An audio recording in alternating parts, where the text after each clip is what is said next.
punches, Shifu jumped away before Tai Lung pulled out a massive rock and hurled it at Shifu, who then spun quickly and smashed the rock to pieces as Tai Lung had used it as cover to send a punch to Shifu's head, blasting him through the Jade Palace doors and into the palace itself. Walking through the building, Tai Lung glared at his old master, growling as he spoke. "I rotted in prison for 20 years, because of your weakness," Tai Lung called out, as Shifu yelled back. "Obeying your master is not a weakness," Shifu said, as Tai Lung growled even more. "You knew I was the Dragon Warrior. You always knew, but when Oogway said otherwise, what did you do?" "What did you do?" "Nothing," Tai Lung said, angrily growling. "You were not meant to be the Dragon Warrior, that was not my fault," Shifu said, as he stared at Tai Lung with a defensive glare. Pointing a clawed finger at Shifu as he walked over to the older master, Tai Lung growled out through his voice. Tone evident. "Not your fault. Who filled my head with dreams," Tai Lung called out, throwing the armor of Master Rhino on the ground towards Shifu, who dodged. "Who drove me to train until my bones cracked," Tai Lung said, grabbing a shield of golden color and threw it at Shifu, who dodged expertly as the shield slammed into one of the wooden pillars with shocking power. "Who denied me my destiny," Tai Lung screamed in anguish as he threw a weapons cache at the old master. Walking forward slightly, he kicked up a sword on the ground and kicked it towards Shifu, who had countered all the other weapons before in slow motions moved the sword in a circular motion before slamming it into the ground. "It was never my decision to make," Shifu said, as he glared at Tai Lung as the snow leopard had moved over to the last display, a staff that belonged to the once living Oogway himself. He stared at it for all but a moment before picking it up and speaking in an even tone towards Shifu. "It is now," he said, as he showed the staff of Oogway to Shifu, who had wide eyes. Shifu ran towards Tai Lung, anger evident on his features as he sent a kick towards Tai Lung's face before it was countered. Tai Lung raised his leg in order to kick Shifu as the old master had placed an arm up to block before he was tossed into the air with Tai Lung's kick as he flew back towards his ex-student. The two dodged one another's final attacks, before Tai Lung slammed the hook-shaped staff over Shifu's neck, causing him to cough out a bit of his air before being slammed into the pillar behind himself. He was then flipped onto the tile ground as Tai Lung growled at Shifu as he pressed the staff harder into his master's throat. "Give me the scroll," he growled as Shifu glared back. "I would rather die," Shifu retorted as Tai Lung did a growling roar as he continued to put pressure on the staff. But as the two exerted their pressure on the staff itself, it was starting to break apart until it snapped in their hands. As Shifu looked over at the broken staff, he couldn't help but wonder what Oogway would have done in this moment, as a few peach blossoms had floated nearby. Tai Lung then kicked Shifu into the wall with his whole body on top of the red panda, and as the wall cracked under the powerful strike, Shifu tossed Tai Lung off of himself and jumped from each pillar. Tai Lung not too far behind.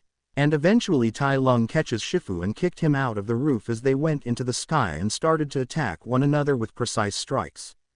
Although Shifu was being overwhelmed with Tai Lung's ferocity as he sent punch and kick into the old master's face and chest. By the time the two were now falling, Shifu had the higher ground as he landed on Tai Lung's back as he kicked his face and pointed it at the rooftop and held one arm behind the snow leopard's back. And as they increased in speed back towards the ground, Tai Lung had enough as he elbow strikes Shifu in the hip, before turning their fall into one that would be stopped by Shifu.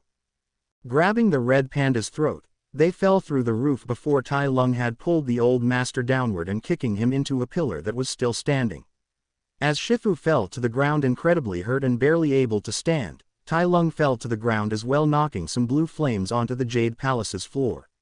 Running towards the downed master, his front two paws had ignited with the burning flame as he attacked the old master. "All I ever did was to make you proud. Tell me how proud you are, Shifu. Tell me, tell me." Tai Lung screamed from the depths of his heart, landing a strike on Shifu's chest, sending him ragdolling across the floor. Eventually the old red panda had landed slightly softly on the top stair underneath the dragon head where the dragon scroll had once been. Struggling to sit up on one hand, Shifu stared at Tai Lung with what could only be described as both guilt, pain, and self-loathing. Shifu's clothes had burned a little bit as he tried to regain his breath as well. I have always been proud of you. From the first moment, I've been proud of you," Shifu said, as he gathered enough breath to speak again. Tai Lung though was staring at Shifu with a hardened glare, as well as a poker face. He was starting to feel something in his heart when he heard Shifu speak. "And it was my pride that blinded me. I loved you too much to see what you were becoming. What I was turning you into. I'm sorry," Shifu said, with all of his heart. He knew that this wouldn't stop Tai Lung, but it would make the snow leopard know that he was indeed sorry for everything he had done up until this point. At this point, Tai Lung stops moving towards Shifu, a complicated expression coming over himself. This wasn't how he wanted to defeat his master. This wasn't how this was supposed to go. This was supposed to go as he defeats Shifu and gaining the dragon scroll. To become the dragon warrior he was always meant to be. Hardening his heart, he cannot allow any kind of good feelings of the past to take over. He needs to get what he was owed. And as he moved closer to Shifu, he grabbed the red panda's throat and squeezed slightly as he growled at him. "I don't want your apology, I want my scroll," Tai Lung said, as he held the old master down with one paw. Finally looking up to the ceiling, Tai Lung finally notices that the dragon scroll was not in the dragon's mouth as he wondered who could have grabbed it. "What?" he whispered, before anger took over and he slammed Shifu into the stairs to the small pond. "Where is it?" he called out, as the ground cracked underneath Shifu. "The Dragon W warrior has taken the scroll. It's halfway across Sea China by now. Why you will never see that scroll, Tai Lung," Shifu said, stuttering from the inability to breathe right. Tai Lung at these words activates his claws in order to dish out a final blow to Shifu as he tightens his grip on Shifu's neck. "And never," Shifu called out, as his eyes started to roll into the back of his head. "Hey!" a voice called out, gaining Tai Lung's attention. It was right then and there that the doors blocking both's view of the outside had busted open as Tai Lung looked over to see who it was. And he was surprised to see a panda. A black and white panda, who was looking like he was out of breath. And he was holding something that looked vaguely familiar to him. As the panda had gathered his breath from his seemingly long flight of stairs that had caused him to take this long to talk, he stood upright before getting into a stance. Before it was ruined by him lowering his guard once again in order to get some breath into his lungs. Like seriously, what was this panda doing? "Huia. Stairs," Ho said, pointing back at the stairs he came up from. Tai Lung, initially surprised with how the panda had seemingly and confusedly was making a fool of himself, asked a question. "Who are you?" Tai Lung asked, as Po spoke. "Buddy, I am the dragon warrior," Po said, before kneeling again to catch even more breath. "You? Him? He's a panda." "You're a panda?" Tai Lung said, as he pointed at Po. "What are you gonna do, big guy? Sit on me?" Tai Lung taunted, chuckling. "Don't tempt me," Po said, as he lazily looked at Tai Lung before standing up, chuckling as well. "Now, I'm gonna use this, haha, you want it? Come get it," Po said, revealing the dragon scroll. Only to be punched in the stomach, sending him to an outer pillar and bouncing back towards Tai Lung as he now held the scroll. "Finally," he said, as he prepared to open it. "Ah." Tai Lung stated twice after being belly-bopped into a pillar. Po at this point did a small quiet laugh as he got into a combat stance with a funny, hoo-ah. And before he could finish that, we get a scene of Tai Lung running towards Po on all fours looking menacing as Po suddenly realizes that he should probably leave. And with a massive tackle the two are launched from the Jade Palace. Down the flight of stairs that Po had struggled to climb earlier. And as the two moved downward towards the ground, Po looked at Tai Lung with a nervous chuckle as the snow leopard kneed Po faster to the ground. With Po bouncing off a rooftop of a nearby building of the Jade Palace as he fell off the edge of the cliff once again as he landed on a tree bending it downward close to the ground with Tai Lung coming for him once again. Raya! Huh? Tai Lung screamed at Po before being launched back where he came by the tree. He wasn't sent far, as he ran back and punched Po in the stomach causing both to fall down these particular set of stairs. And as both fighters had bounced off each one of the stairs, something hilarious happened. Every time they bounced off one of the steps, Po landed powerful strikes to Tai Lung's face. And eventually they bounced for a third time as everything was moving in slow motion once again. But as Tai Lung landed on the step, he looked upwards and soon found Po falling towards him, his ass coming in for his face. And as his ass squeezed Tai Lung's face to the point his eye was about to pop out, they finally reached the bottom of the stairs to the Jade Palace. Crashing through a rooftop, Po landed in a small portable noodle container as Tai Lung landed near a rooftop where the scroll was located. As Po gathered some of the noodles to create a makeshift whip, Tai Lung lunged towards the scroll only to have some noodles grab it from thin air and pulled back to Po. Only for the scroll to doink on his head and fly into the distance. Tai Lung then jumped towards where the scroll was about to fly over one of the buildings, as Po used his upper body strength to pull Tai Lung downward comically and launch himself up in the air and slurping up the noodles. Whilst doing cartwheels in the air, he landed in a mixture of bamboo trees and came out moving whilst holding onto them. As soon as the scroll landed on the ground in front of him, looking to his left he found a bunch of pots and pans as Tai Lung slammed onto the ground in front of the scroll. Reaching out to grab it, once again, Tai Lung was accosted. With a pan to the face, Po used this time to cover the scroll with all the pans as Tai Lung tossed the pan from his face that had his comical face imprinted into it away. Looking at the ground, Tai Lung stared in confusion before Po started to mix up the whole field of pans in order to catch Tai Lung off guard. But was dismayed when Tai Lung slammed his fist into the ground sending all the pans away revealing the scroll. He reached for it once again, but this time was stopped as Po used the bamboo sticks to stop him at his every attempt. When Tai Lung pushed the bamboo sticks out of the way and grabbed the scroll, Po landed on his back crushing him before the scroll bounced away in a comical fashion. Tai Lung then kicked Po off of himself as he ran after the scroll. It truly was a hilarious moment as Po landed in fireworks display case. And as Tai Lung heard the sounds of explosions coming up behind himself, he looked back to find Po blasting towards him and the scroll with Tai Lung being tossed away and Po grabbing the scroll. Only to face plant into a building and having the scroll land in a familiarly shaped dragon head in the same position as before. As Po sat there looking up at the building, he wondered what to do before he imagined the scroll as a cookie. And as soon as that happened, Po began to climb the building like he was goddamn Spider-Man. Tai Lung, however, wasn't impressed but shouted out in anguish. The scroll's giving him power, before running over and kicking the building. The building was broken and now falling apart as the scroll was launched into the air as Tai Lung and Po climbed as fast as they could to grab the scroll from the air. In a similarly funny situation, Tai Lung had his face keep getting smacked into by roofing tiles when Po was struggling to find purchase on the roof. And as he climbed as fast as he could to grab the scroll, he let out a yell of success before a scream came from behind him. And through the smoke and debris, Tai Lung came up from the dust cloud and fell towards Po, landing a powerful kick to the skull sending Po into the ground. Fixing his orientation, Tai Lung then landed what he believed would be the final blow against the panda, moving into a Superman position, this time facing Po's direct area. Slamming into Po's back, the panda let out a cry of pain as the ground erupted into a smoke dust cloud. Tai Lung flew through the sky as he appeared above Po, and as he kicked him to the ground, he falls to the ground in a Superman pose facing towards the panda as he lands on his back.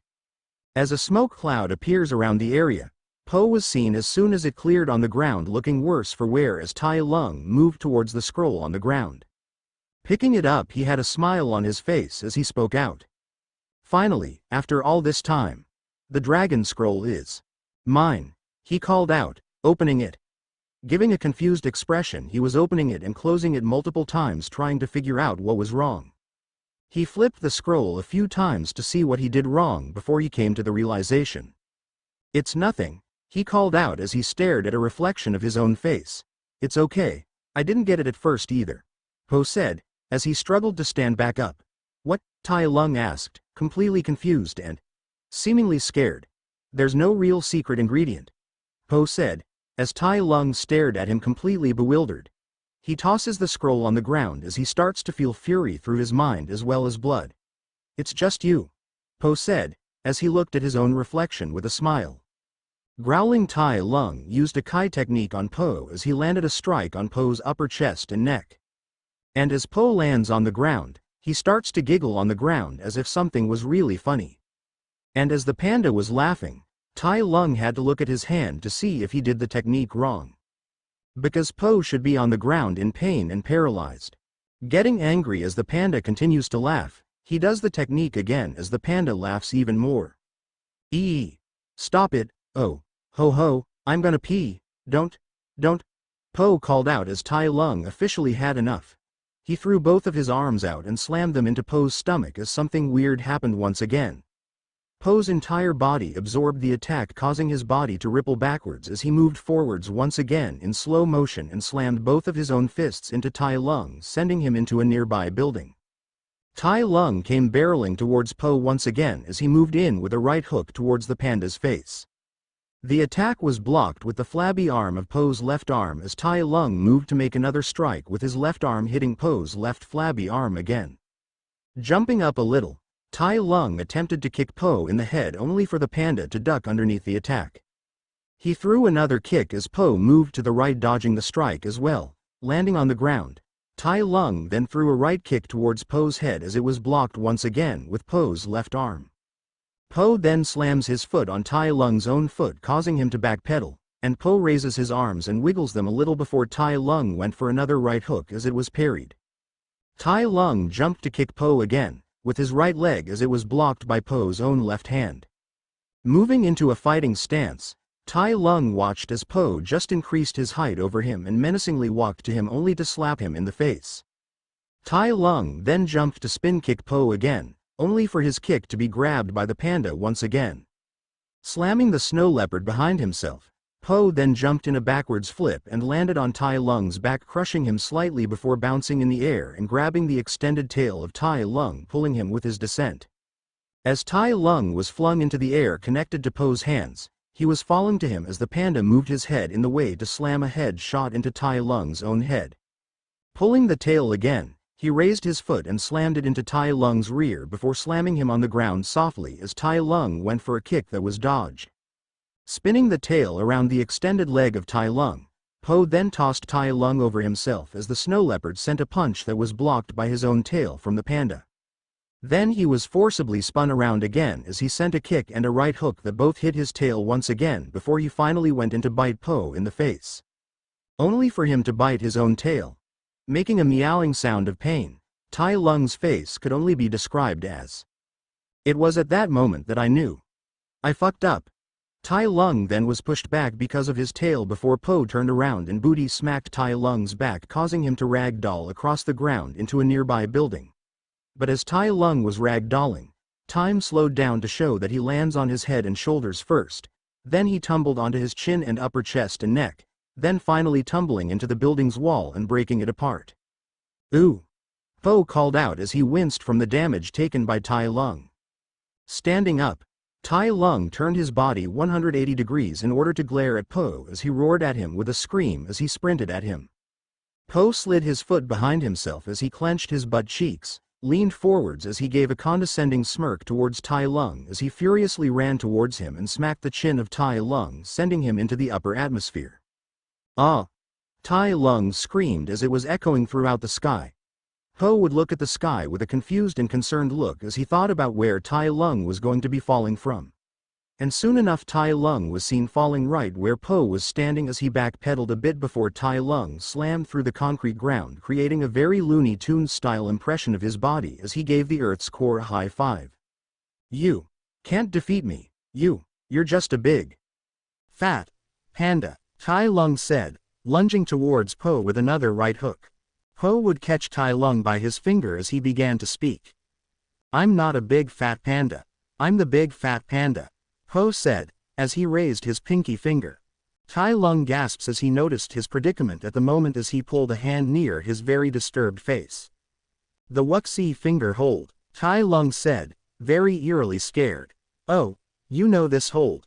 Po questioned. You're bluffing. Shifu never taught you that, Tai Lung said, as he was getting more and more scared for his life. Nope, I figured it out, skadoosh, Po said, dropping his pinky finger, as a golden ripple formed around the two and moved across the entire Valley of Peace.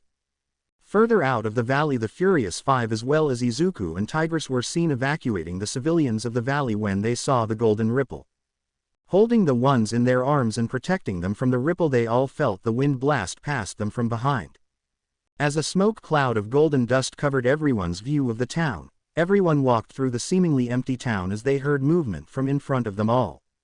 Look, the Dragon Warrior, some civilians called out as a figure was seen walking. Once it was revealed to be Po wearing a pan over his head as well as an apron over his chest. Everyone stared at the panda in awe as he just stared at them embarrassedly. As soon as Po revealed himself, he coughed a little as the civilians had started to throw a party at how he had defeated Tai Lung. And as everything was starting to simmer down, Izuku was seen walking up the steps to the Jade Palace. Entering the building that was now in ruins, Izuku saw Master Shifu lying on the ground on his back as he was seemingly dead. Walking over to the body, Izuku knelt in front of Shifu as he asked if the master was dead.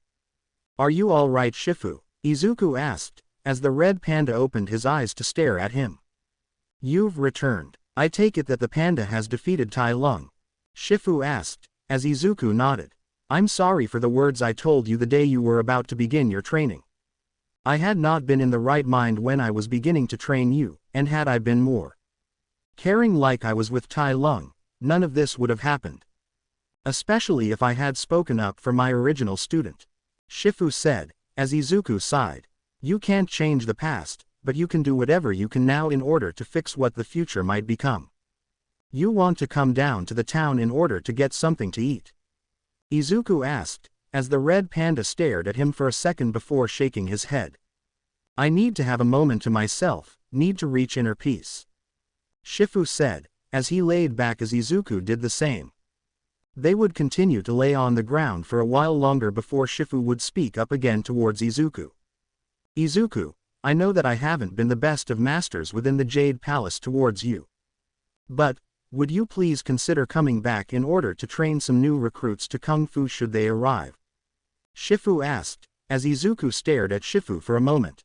Does that mean that you'd be making me a Kung Fu master of my own?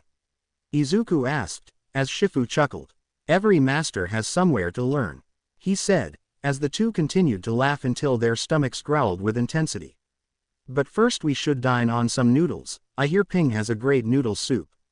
Shifu said, standing up and walking away. A long time ago, in a city not too far away from the Jade Palace within the Valley of Peace, there was a young peacock who had lived within Gongman City. He was white and black with colors of red on his feathers. He had always wanted to make his parents proud with what he had done with his developments for their dynasty. An old voice said. As we look around the room that the voice was speaking in, we find a short goat woman as she looked at a small bowl on the ground. And it was here that a young peacock entered the room looking to their parents. Said parents were staring at their child with hope and happiness. Shen, it's been a while since we last saw you. How have your exploits within Shanghai been? The emperor asked, as Shen smiled. It's been very fruitful, father. I had managed to create something great for our army. Shen said, as his father bristled at the word. Say, what is this something for our army? Isn't the Kung Fu masters that Master Oogway trained not enough protection for us? Shen's father questioned, looking worriedly at his son. Father, what I have created will put Kung Fu out of commission for good. We will be better capable of defending ourselves to outside threats that not even Kung Fu could defeat. Shen said, displaying his weapon, which was a bunch of dust. What is this, dust? I've never seen it before. Shen's mother asked, looking to the goat woman as she waddled over. It's what I call gunpowder. It allows me to place it inside of a shell and make an explosion. Here, let me show you what it can do, Shen said, pulling everyone into the courtyard to show them. Entering the courtyard, the group had watched as a massive dragon-shaped cannon was pointing at a target within the field. Are you sure this is wise, Lord Shen? Master Rhino asked, worriedly. It's fine, Master Rhino, this will make sure that you guys don't have too much problems in battle. It will be something you can rely upon when you can't defeat your foe with your conventional fighting prowess. Shen said, as he loaded a gunpowder shell into the cannon. Should we cover our ears for the sound? Master Crocodile asked, as he looked at the Emperor. We probably should. Shen, do you have earmuffs for us? He asked, as his son sheepishly nodded and gave everyone a pair. As the group watched the young peacock show off his weapon, they heard him speak to them all. Demonstration of the dragon cannon as a go, he called out, lighting a spark on the ignition of the cannon. After a few seconds of watching, the cannon shot out the cannonball as it flew towards the target at high speeds. The Kung Fu masters watched in awe and slight fear as it hit the target head-on and exploded into a small fireworks display. Once it was over though, there was a smoke cloud covering their vision, and Master Rhino used his hammer staff to move the smoke away, only to reveal that the target was turned to dust. This weapon seems kind of dangerous, son. How many have you produced as of right now? Shen's mother asked, concerned. I've produced at least 15 of them. We don't need too many though. The only thing that will be expensive is the gunpowder. Shen said, as he stared at his mother and father looking for anything resembling happiness and encouragement. He watched as their faces went from awe to confusion before landing on fear. They looked at him and told him one thing. You should probably not make any more than 15 of those sons. With that, they left the son on the field alone stewing in his thoughts. A few years pass, and Shen has managed to create the 15 cannons that his parents allowed him to make. He was surprised when they used them to create fireworks instead of use them for defense of their country, but he wasn't worried. Eventually they would see the error of Kung Fu and ask him to make more when the Kung Fu masters eventually failed their mission to protect the innocent of Gongmen City. As of right now, he was hiring a small mercenary group of wolves who would do everything he said. They continued to make cannons that he thought would make the country powerful, more powerful than any country around the whole world. When he came back to his family though, he found them talking to the soothsayer, a goat who had the power to read his future. He hadn't meant to overhear their conversation, but it was here that he learned of something he probably shouldn't have. What is the future of our son right now? We are incredibly worried about this path he has taken in making cannons as well as gunpowder, soothsayer. The Emperor said, with concern in his eyes. The soothsayer had looked to her pot and started her mix of items to create a small vision of Shen's future. He was intrigued when she twitched slightly. I'm afraid that I cannot answer this question without your son in the room. He will want to hear about it, she said, as Shen took this moment to enter the room. Mother, father, I have returned from my journey around China, Shen said, as his parents smiled at him, although they were strained this time. Come, we are about to see your future, Shen's mother said, as he nodded. As soon as he sat down in front of his parents, he watched as the soothsayer looked into her vision and audibly gasped. Your son will continue on this path, but not as a hero. He will become a villain if he continues his love of gunpowder. And with this journey of villainy, he will be defeated by a warrior who is black and white. The perfect image of the yin and yang, she said, as the vision ended with abruptness she didn't know. Shen didn't know what to do. The only race within China that were black and white were pandas. But how would a panda defeat him? He was trained in many forms of Kung Fu. He still had to defend himself from lousy individuals who wished to see him dead, but that can only mean one thing. A panda might rise up to kill him in the future. He needs to make sure that this will never come to pass. Storming out of the room in fury as well as fear, Shen made his way over to his processing plant of cannons. Arriving at the building housing them, he found his small militia working hard on the creation of his cannons. "What do you need, boss?" a wolf with an eye patch asked, with a smirk. "Gather your men, we are heading to the Panda village this instant," Shen said, with conviction in his voice.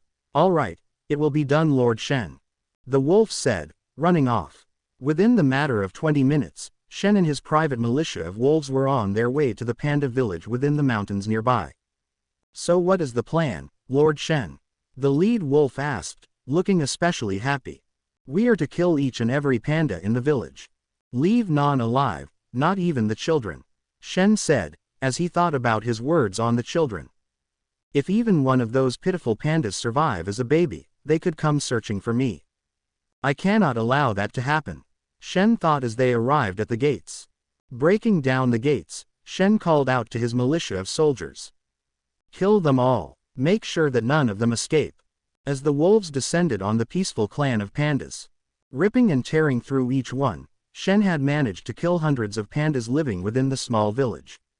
It wasn't until he heard a shrill cry from nearby, he found a panda who wielded a powerful hammer. "You will not kill my tribe anymore," he called out, entering combat with the Kung Fu youngling peacock. They traded a few blows, but the panda seemingly took every attack Shen threw with the grace of a seasoned fighter.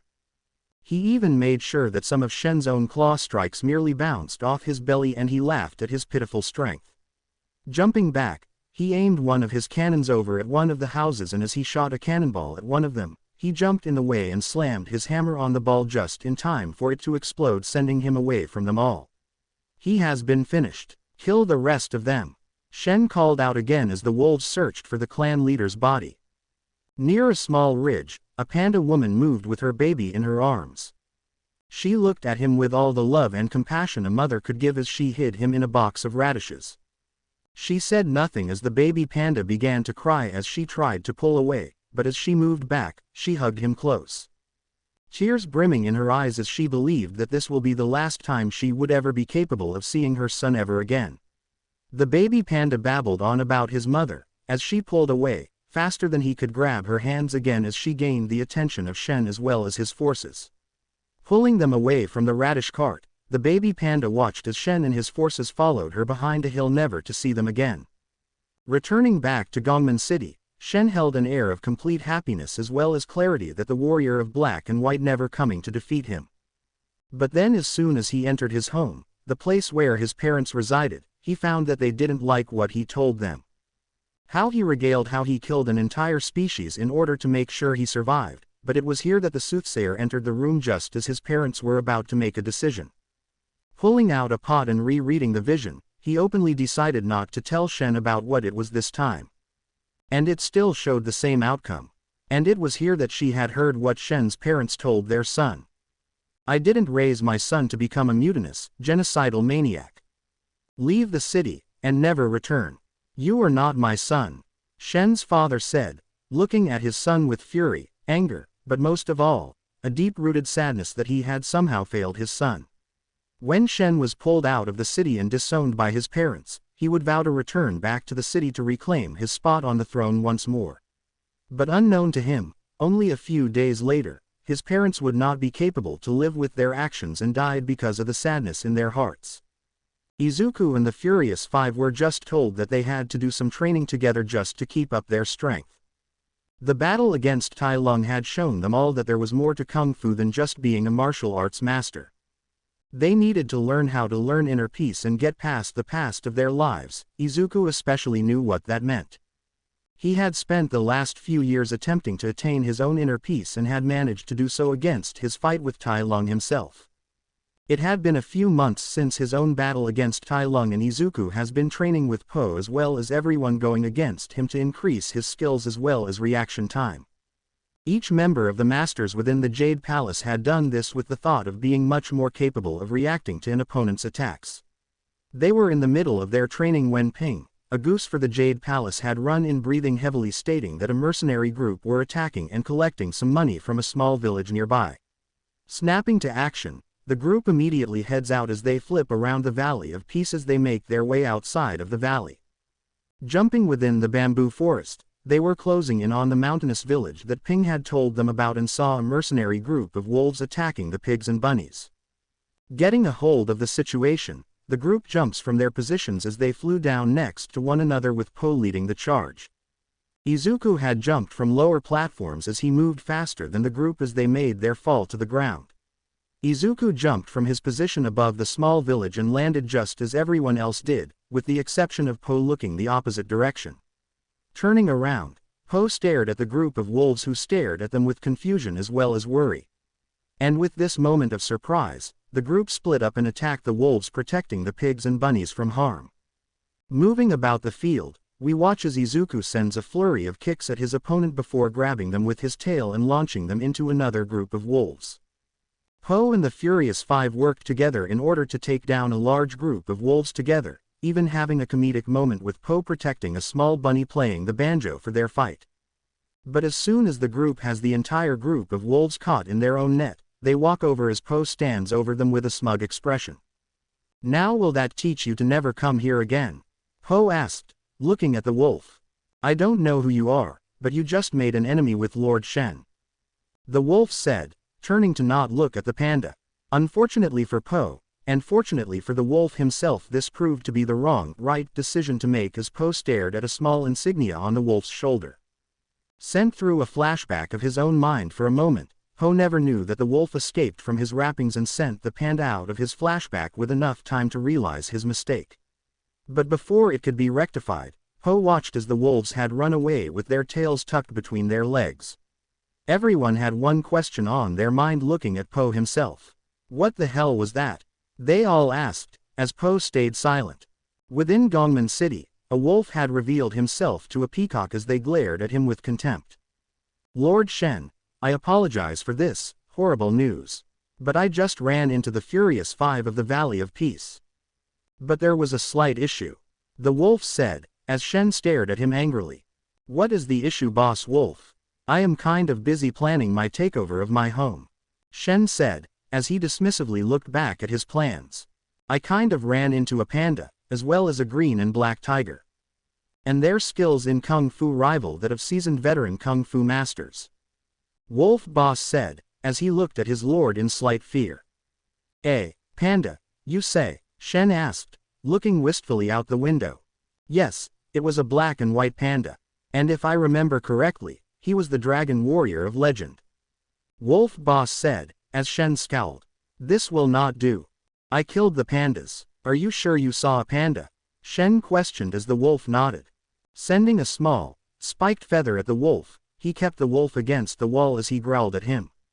"For your failure, I will keep you around until I find a replacement.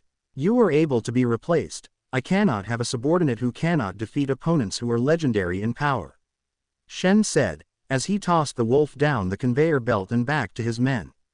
"Tonight, we are retaking the palace," Shen said, as the wolves looked at one another.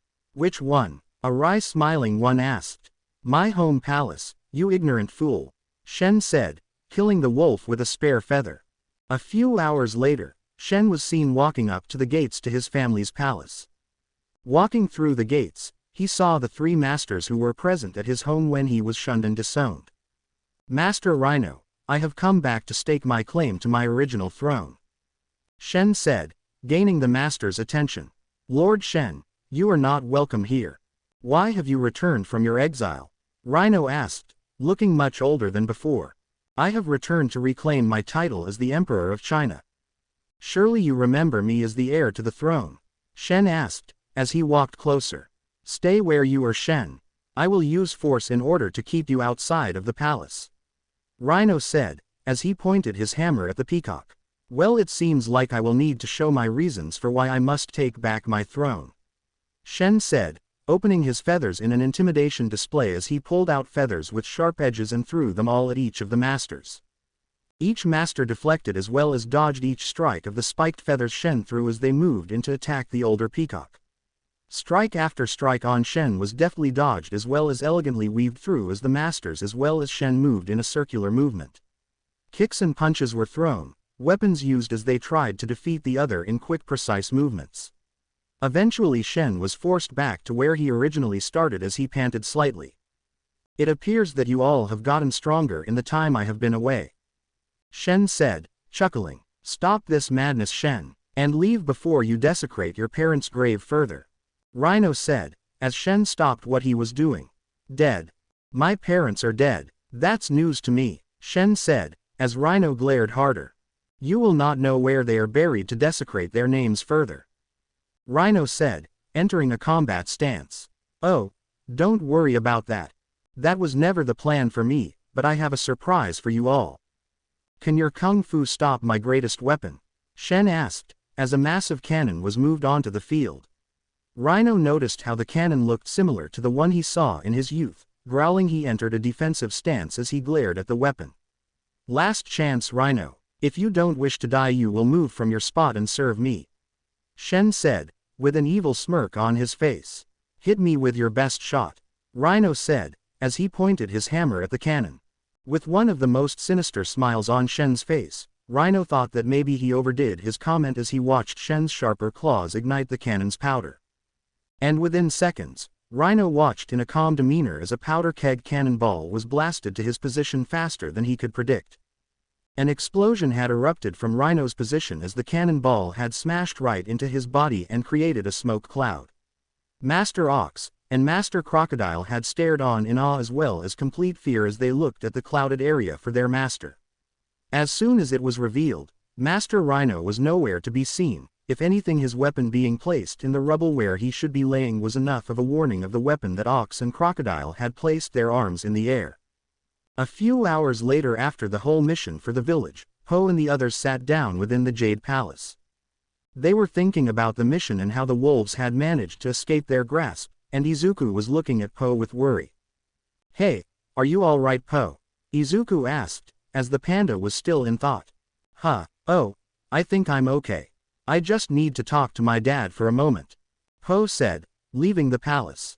And with the panda's leave, Tigress had moved to sit down next to Izuku as the two had sat next to one another in complete silence. What do you think happened to Po? She asked, looking at him. In the last few months of training, Izuku had grown to be slightly taller than Tigress herself, and as he looked down to her with the corner of his eye, he sighed. I don't know. I don't recognize the insignia on the wolf that had caused Po to completely blue screen. Izuku said, as Tigress stared at him for a moment. What? Izuku asked, as Tigress spoke. Blue screen? She asked, as Izuku smacked his face. That's a saying that he completely forgot what he was doing and he was distracted by something. Izuku said, as Tigress nodded. So you think it was the insignia on the wolf's shoulder pad that got Po all bothered? Tigress asked, as the rest of the Furious Five looked at them. Po was distracted with an insignia? Viper asked, concerned. That seems to not be like him. He's normally very proactive with protecting the civilians. Mantis said, as Izuku wrote down the insignia. From the image that Izuku was making, they all watched with awe as the insignia was revealed to be an eye with feathers moving behind them. How did you notice the insignia to draw it so well? Viper asked, looking closer at the image. I don't know. I wasn't anywhere near until I saw the insignia myself from a few feet away as the wolf escaped. But something about that symbol makes me weirded out, Izuku said, as he looked closer at the image. At first it did nothing to him before he noticed that for some reason it started to distort in his vision as he was thrusted into a vision of his past. Izuku looked around the place, and he realized that he was within his old world once more. Looking around the living room for his mother, he found her standing in front of the door with a fearful expression over her face. Hisashi, please don't come inside. I beg of you, Inko called out as she stared at the taller man. He was taller than Inko herself by at least a foot. Black curly hair moved about his head in a breeze as he glared at both her and Izuku, who was merely 5 at the time. This rat has no reason to be my son. He should have been given to the orphanage. Hisashi growled as smoke blew out of his mouth. Izuku could only watch in horror as his father started to beat down on his mother, calling her names he didn't remember at the time. But it wasn't long before his father glared at Izuku with all the fury a father could have, but for some reason, instead of the cold, ruthless black eyes that he saw as a child, they were replaced with the eye with feathers insignia on the wolf. It was about 10 years ago, the day that I was announced as quirkless to my mother. I hadn't had a good life after that day. I had woken up with a lot of energy to use all because of everything that I was hoping for manifesting. Because it was my 4th birthday. The scene changed to Izuku being in the doctor's office. Inko Midoriya had been sitting in the office looking around as the doctor had been doing tests on her son, making sure that he could see what the boy's quirk really was. The two entered the room as Izuku was vibrating with untold amounts of energy, and as he sat down next to his mother bobbing his head, the doctor sat with a blunt expression before bluntly speaking. "Well, I can firmly believe that you should give up," he said, as he stared at the mother and son with an emotionless expression. "What are you talking about, doctor?" Inko asked, worriedly. "Mrs. Midoriya, what is your quirk, and the same for your husband?" The doctor asked, as he stared at her with very neutral eyes. "My quirk is a small form of telekinesis, whilst my husband can breathe fire from his mouth. Although mine is called small attraction of small objects," Inko said, as the doctor sighed. "Well, based on our information from what we had gathered from both your DNA, as well as X-ray results, we had concluded that your son will never be able to manifest a quirk. The extra joint in his pinky toe has shown that in many other individuals that they are quirkless in nature. Not to mention looking back through your family tree," the doctor said, pulling up Inko's family history. "What is this for?" Inko asked, as the doctor looked at her with a deadpan expression. "What I mean by this is the higher up you go on your family tree, the more powerful your family's telekinetic quirks are. Needless to say, the powerful quirk of telekinesis has been waned over the countless generations for your family. It was bound to happen with your child or the next one after for them to be born quirkless," the man said, as he stood up, wanting to move on to the next person. Izuku had never been more sad in his life. Sitting in front of his computer, Izuku watched as his idol had saved hundreds of people in one night, all with a smile on his face. He heard movement behind himself as he chose not to acknowledge their existence before he heard the door open. He always saves people with a smile on his face. He's the best hero there ever was.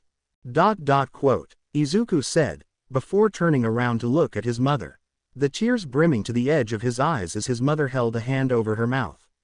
"Do you think I can be a hero too?" Izuku asked, as his mother stared at him for a moment before sitting next to him crying. "I'm sorry, Izuku, I'm so sorry," Inko cried out, as the tears fell from Izuku's eyes. "That's not what I wanted you to tell me," Izuku said, as the scene changed once again. It had been a few days since Izuku's quirkless diagnosis, and Hisashi had come home to celebrate the manifestation of his son's quirk. But when he walked through the door of the home, he was met with misery as well as sadness as Inko walked up to him with a sad expression. Hisashi was confused before he noticed how Izuku was not present to meet him at the door like usual. "Inko, what happened?" Hisashi asked, unusually cold. "It's Izuku. He doesn't have a quirk, Hisashi," Inko said, as she cried into his chest. The effect was immediate. "Did you cheat on me?" he asked, as Inko looked up at him. "What are you talking about?" Inko asked, as the man all but growled. "Did you cheat on me?" he asked, as Inko shook her head.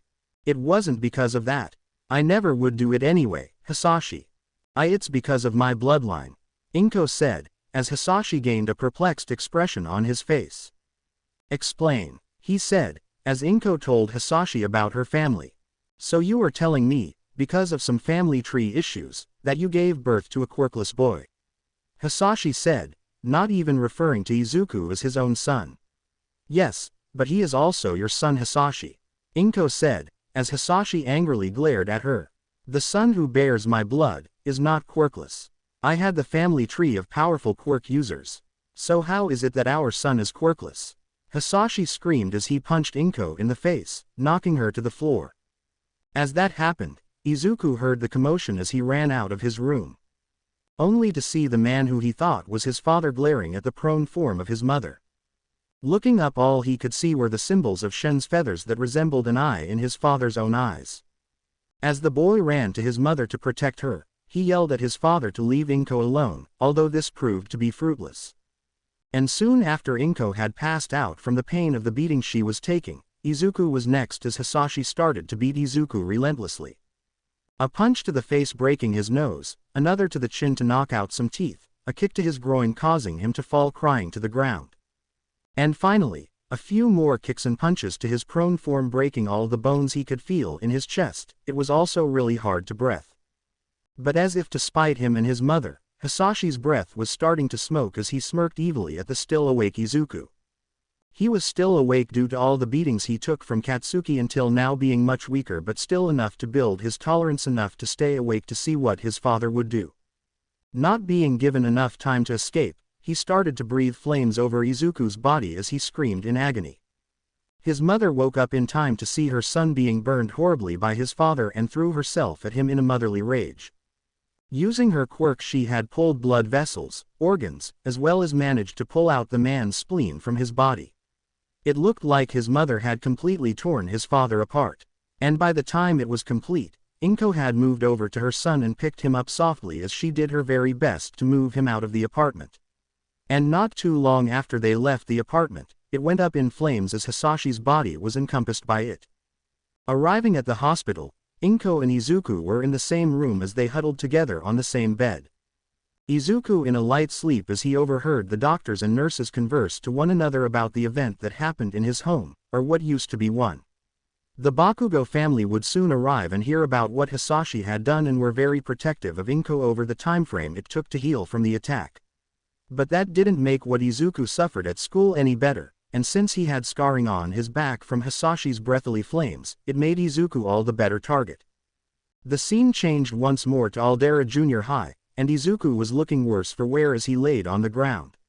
Burning up as his Gakuren was in flames as he patted them out, the burns on his back as well as arms flaring up whenever he tried to move in the uncomfortable clothing. Looking up at the person who had attacked him, Bakugo glared harder at Izuku as the boy picked him up. "This is all your fault. It's your fault that Auntie Inko killed herself," Bakugo called out, punching Izuku in the face. "It was your fault that Auntie had to hang herself. It was your fault for not leaving a message to find out what she did." Katsuki screamed as he let out all his rage on Izuku. The poor boy was just trying to cover himself as he trembled immensely. Eventually Izuku was scuttling across the ground as he stared at Katsuki with all the fear he could form as he kept his bloody face away from sight. It was the last day of school as well for his third year. He had been training with all might and this was the last time he had to be here to train to become a hero. He had gotten into UA without any kind of cheating thing that Katsuki believed he did. "You really should have taken my advice earlier this month.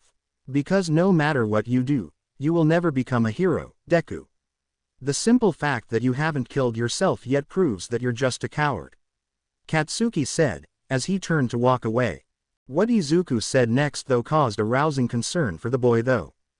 "Maybe I should listen to your advice," Izuku muttered, causing Bakugo to turn around to glare at him. "What did you say?" he asked, a small undertone of fear written underneath. "I said, maybe I should. You don't care about me. The only one who cares is the person who has been training me.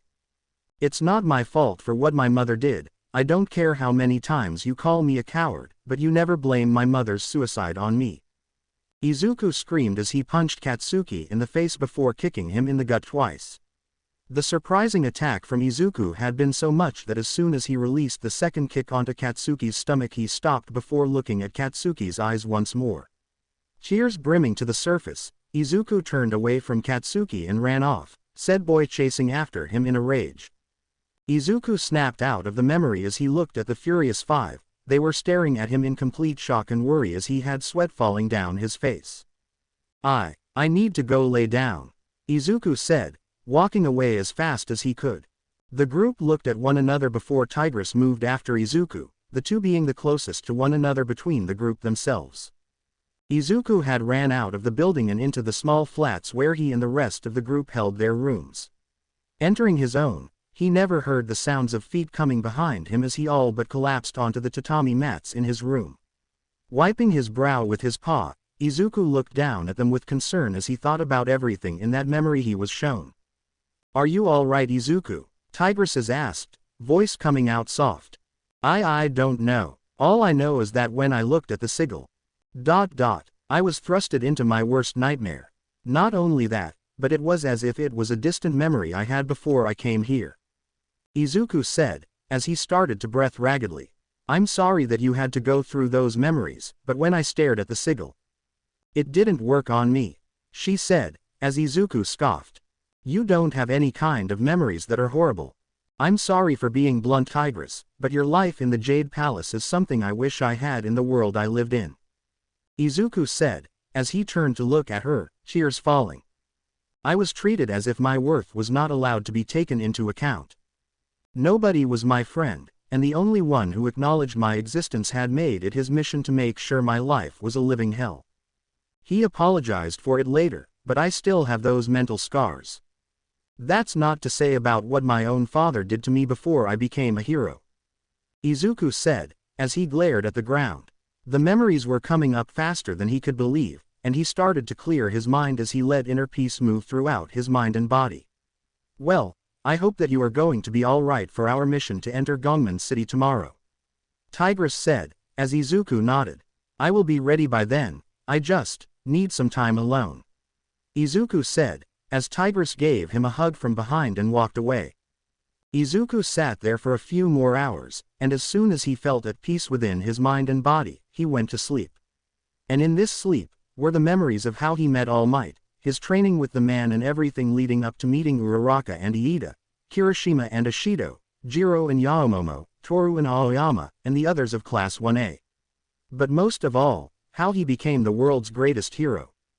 The night before the Furious Five and Po were supposed to leave for Gongman City, Izuku had decided to leave early on in the night. He wanted to scope out the city before he and the rest of the Kung Fu masters had entered the city in the night to take on their newest threat. Call him a very paranoid tiger, but he just wanted to keep his new family safe from any and all harm. Taking a small boat in the night, Izuku moved along the strait that he and Tigress took all those years ago in order to take down the old Kung Fu master Oogway had told them about. Staring at the incoming city, Izuku had decided to let himself feel at peace before he came to a stop at the border of the strait. Getting onto land, he pulled his boat over and kept it hidden inside the port as he left to study the lay of the land. From what it looked like, Gongman City was throwing a celebration for the return of their emperor's son Shen. He didn't know who this Shen was, but he would be making sure that the place is safe enough for his allies to enter without alerting the wolf mercenaries that walked about the place. Taking to the rooftops, Izuku ran on all fours as he looked about the place and memorized the city's alleyways as well as streets. It wasn't much longer before he arrived at a prison cell where he could hear the sounds of two people speaking to one another. Entering the prison, he soon found out who was talking to the other as they turned to look at him with confusion. Who are you? The ox asked, as he looked at Izuku with a dead look. My name is Izuku, Kung Fu master of multiple fighting styles. What happened to you two? Izuku asked, as he walked over to their cell. You'd best leave, young master. Shen will find you if you remain here. The crocodile said, as he looked defeated. Can you tell me what had happened? How are two Kung Fu masters in prison? Izuku asked, worriedly. Young cub, you do not belong here. You should leave before you are found out. The ox said, again getting angrier. Master Ox, with all due respect. I was sent here on a mission to see what happened to Master Rhino. He lost contact with Master Shifu a few weeks ago. And Shifu sent me and the Furious Five as well as the Dragon Warrior to come here to see what had happened. Izuku said, as both Kung Fu masters stared at him in shock. Master Rhino has been dead for weeks, how had Shifu not heard about that? Crocodile said, confused. So he is dead, I thought that Goose wasn't lying. Izuku muttered to himself sitting down on a bench. Does Master Shifu know about Rhino's death? Ox asked, suddenly wanting to talk. Yes, he heard about it, he just sent us out to see if the rumor was true. And if he really is dead, then something happened that caused him to die a few weeks ago. Izuku concluded. That's right, Master Rhino had been defeated by a cannon. It was created by Shen when he returned back to Gongman City. You really need to leave and protect the Valley of Peace. Shen will be heading there after taking over China. Crocodile said, as Izuku nodded. Thank you for the information, I can return back to Master Shifu and inform him about the loss. Izuku said, standing up. He left the room as the two masters believed they saved him from an early grave. As the Furious Five and Po were moving along the strait, they had overheard from Master Shifu that Izuku had gone ahead of them. He informed them by messenger Goose that Izuku had left early on in order to map out the city for them to move throughout without getting caught. So within the next few days of preparation, they soon arrived at Gongman City and saw someone wearing a cloak nearby. Looking closely, they found that it was Izuku as he led them over to where his boat was waiting softly on the shore. "Why did you leave without us?" Tigress questioned as she stepped off the boat. "I work alone, Tigress, and besides I managed to map out the entire city without being caught," Izuku retorted as Tigress sighed. "Wow, I never thought that we'd be coming to Gongman City in my life. I can't wait to try out all the foods," Po said, stepping off the boat as the rest of the Furious Five followed suit. "Po, we really need to focus on finding where Master Rhino's grave is. If we can find it we can inform Shifu about his demise," Izuku said, as Po stopped staring at Izuku in shock. "What do you mean Master Rhino's dead?" Po asked, whisper shouting. "I mean I got information from two masters locked in prison. He was killed by a cannon he took to the face, it was instant," Izuku said, as he clenched his fists. "I just never thought that someone as powerful as Master Rhino could be taken out like that," Po said, as the group followed Izuku. Walking through the alleyways as well as nearby rooftops, the group finally arrived at Gongman Palace. And in the middle of the courtyard, they found Master Rhino's weapon of choice, a massive battle hammer sticking out of the ground of rubble. Wincing at how the rubble looked, Izuku took a glance at each of the Furious Five as they moved throughout the city once more. Arriving at the prison, they entered through the skylight as they heard movement as well as talking within the place itself. Moving as silently as possible, they had finally arrived just above the people who were speaking and found Shen and his mercenaries speaking to Master Ox and Master Crocodile.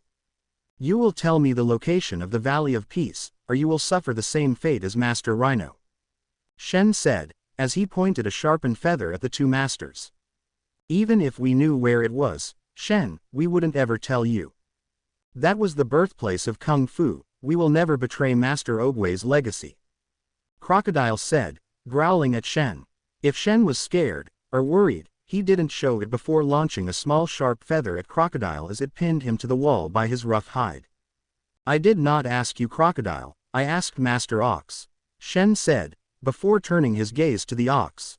Said ox was just looking out the window as he glared at whatever was in the distance towards the mountains. "I will not answer to you, Shen, you are not my master," Ox stated before Shen sighed and left. "Your execution will begin later this evening, if you will not give me the Valley of Peace's location. I will find someone who will give it to me," Shen stated, leaving the two masters looking solemnly on the ground. As the two believed that silence would reign over the prison cells once again, they heard movement from above. Looking upwards, they found the Furious Five as well as Izuku and Po coming down from the skylight. Landing softly on the ground, Izuku walked over to the masters as they stared at him in shock as well as anger. "I thought we told you to leave," Ox called out, as Izuku shook his head. "A real hero doesn't leave anyone behind. Now come on, we need to get you guys out of here," Izuku said, as he pulled on the gated cell. As it opened up, Ox stood up and pulled the door closed as he went to sit back down on the ground. It was opened again, this time by Po, who just gushed about the two masters. "Master Ox, Master Croc, you really need to help us with our mission. We could take Shen down together," Po said, as Master Ox gained a furious expression. "We will not take part in a mission that will only get you all killed. Now, if you don't mind, we will not be participating with your mission to take on Shen," Ox said, sitting down as he thought about the past. With that all said and done, the group of Kung Fu masters left the building as they thought about their new plan. "So with Ox and Croc out of the battle, we are all that's left before we can fight with Shifu," Izuku said, as he pulled up schematics for Shen's manufacturing plant. "We are really heading there of all places. Shouldn't we head towards the palace?" Tigress questioned before Ox interjected. "You can't head to the castle, it's heavily guarded by wolf guards as well as guerrilla warriors.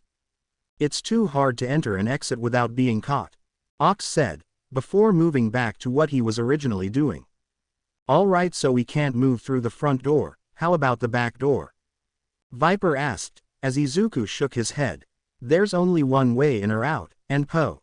I would have to leave you here," Izuku said, as Po looked at him in shock and confusion. "Why am I not allowed on this mission?" Po exclaimed, looking at Izuku with anger. "Ho, you nearly got yourself injured badly back in that mountain village looking at one of those eye hallucinations. I can't in good conscience send you out there with us if you are going to be under the effects of a hallucination again," Izuku said, as Po just sat down with a sad look over his face. "Just stay here and keep out of sight, Po, we will make sure you know if we need your help," Tigress said, as she moved back to where Izuku was planning. It was about an hour later when the plan was created with full knowledge that it could be a trap. But Izuku didn't want to spring the trap, just have one member enter the building in order to spring it. And Viper had decided to be the one to spring it, considering it's kind of hard to not notice a green Viper moving along the floors. And as the group were waiting outside of the building, none of them noticed how Po was standing on a rooftop high above them all. They all entered the building as silent as possible, taking down wolf guards without making a sound. Moving along the floors, they cleared them up until they found the first guerrilla warrior as Izuku ran up from behind it, calling their stealth mission off. Jumping in the air, he spun around as the whipping wind caught the attention of the gorilla in time for him to turn around to see a green tiger slam into his body and send the two of them out of the building itself. Just before Izuku would start falling from the second highest floor though, Izuku managed to grab the ledge of the 55th floor as he looked at the gorilla warrior land on the ground. "I'm sorry," Izuku muttered to himself. Izuku would climb back up to the 79th floor as he would find Shen and Wolf Boss fighting the Furious Five. And from what it seemed like, the two were at a disadvantage as the Furious Five worked together to take Shen and Wolf Boss down. It seemed as though it would be a surefire victory for them all when the roof broke down as Po appeared in the middle of the fray, attacking Shen with his panda-style kung fu. Izuku re-entered the battle as he knocked out Wolf Boss and sent him down the conveyor belt. He couldn't apologize for the perceived death of Wolf Boss as he turned to see Shen standing over a cannon pointed at Po. Staring at Po in shock, the panda seemed to be undergoing a hallucination again as Shen's feathers were showing the hallucination signal, and Izuku closed one eye as he ran towards Shen himself. The Furious Five ran towards Shen as well as the peacock had lit the cannon, and just as Izuku was about to push Po out of the way, the panda brought up a pan in order to protect himself as the cannon fired. What happened next caused everyone to look on in fear as Po was launched out of the building and far into the countryside as an explosion was seen on the horizon where Po once was. Izuku landed on Shen as the two entered combat once more as they countered and landed blows on one another until the building was overrun with wolves. Once the wolves had managed to overwhelm the Furious Five, they arrived to find Izuku standing over Shen. He had the peacock in his hold as he kept the peacock's feathers stuck to the ground as he growled over Shen himself. "You are going to pay for that," Izuku muttered before picking up the peacock once more and kicking him out the window. Before the peacock had time to glide away, Izuku appeared in the sky after a running jump and tackled him out of the sky. The two would struggle to hold the other down until Izuku had managed to manhandle Shen into a position where his feathers would be in Izuku's face as he held onto them as they both fell towards the ground.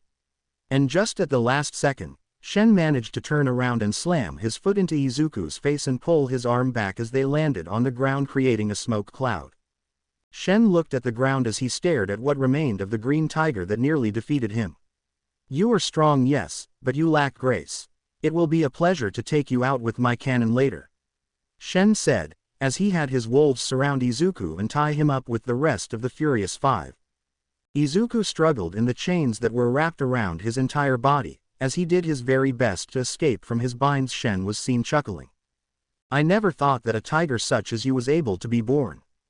I had never seen a green tiger before," Shen said, as he focused on the road. "When I get out of these chains, nothing will stop me from beating you." Izuku growled as he struggled against the chains even more. "Enough out of you, I would like to have a much more calming night than what you had done," Shen said, swiping his claws at Izuku's face, making a scar going down his left cheek. For the rest of the evening the entire Furious Six were being moved towards the prison nearby as they were tossed into the cell. "You will stay in there until your execution has been announced.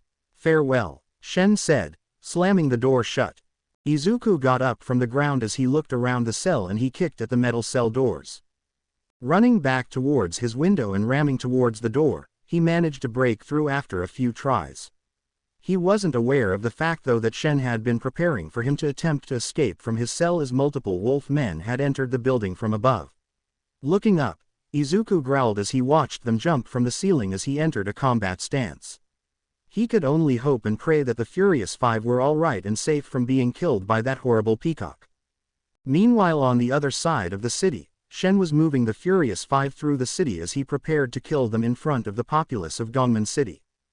The whole team were chained up in the middle of the ship that Shen was on as he glared at them with malice. This is the Furious Five. I expected more from the greatest masters within the Valley of Peace. The only one who showed true talent with Kung Fu was that green tiger. But no matter, I will make sure that you all are dead by the end of the night. Shen said, before walking back to his captain's deck.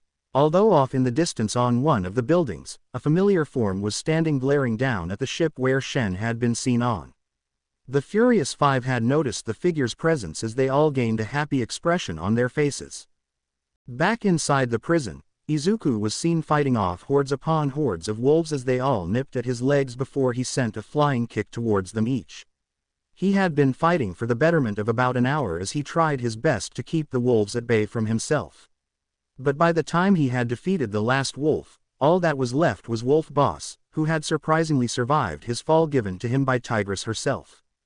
So you are the one that Master Shen had told us about.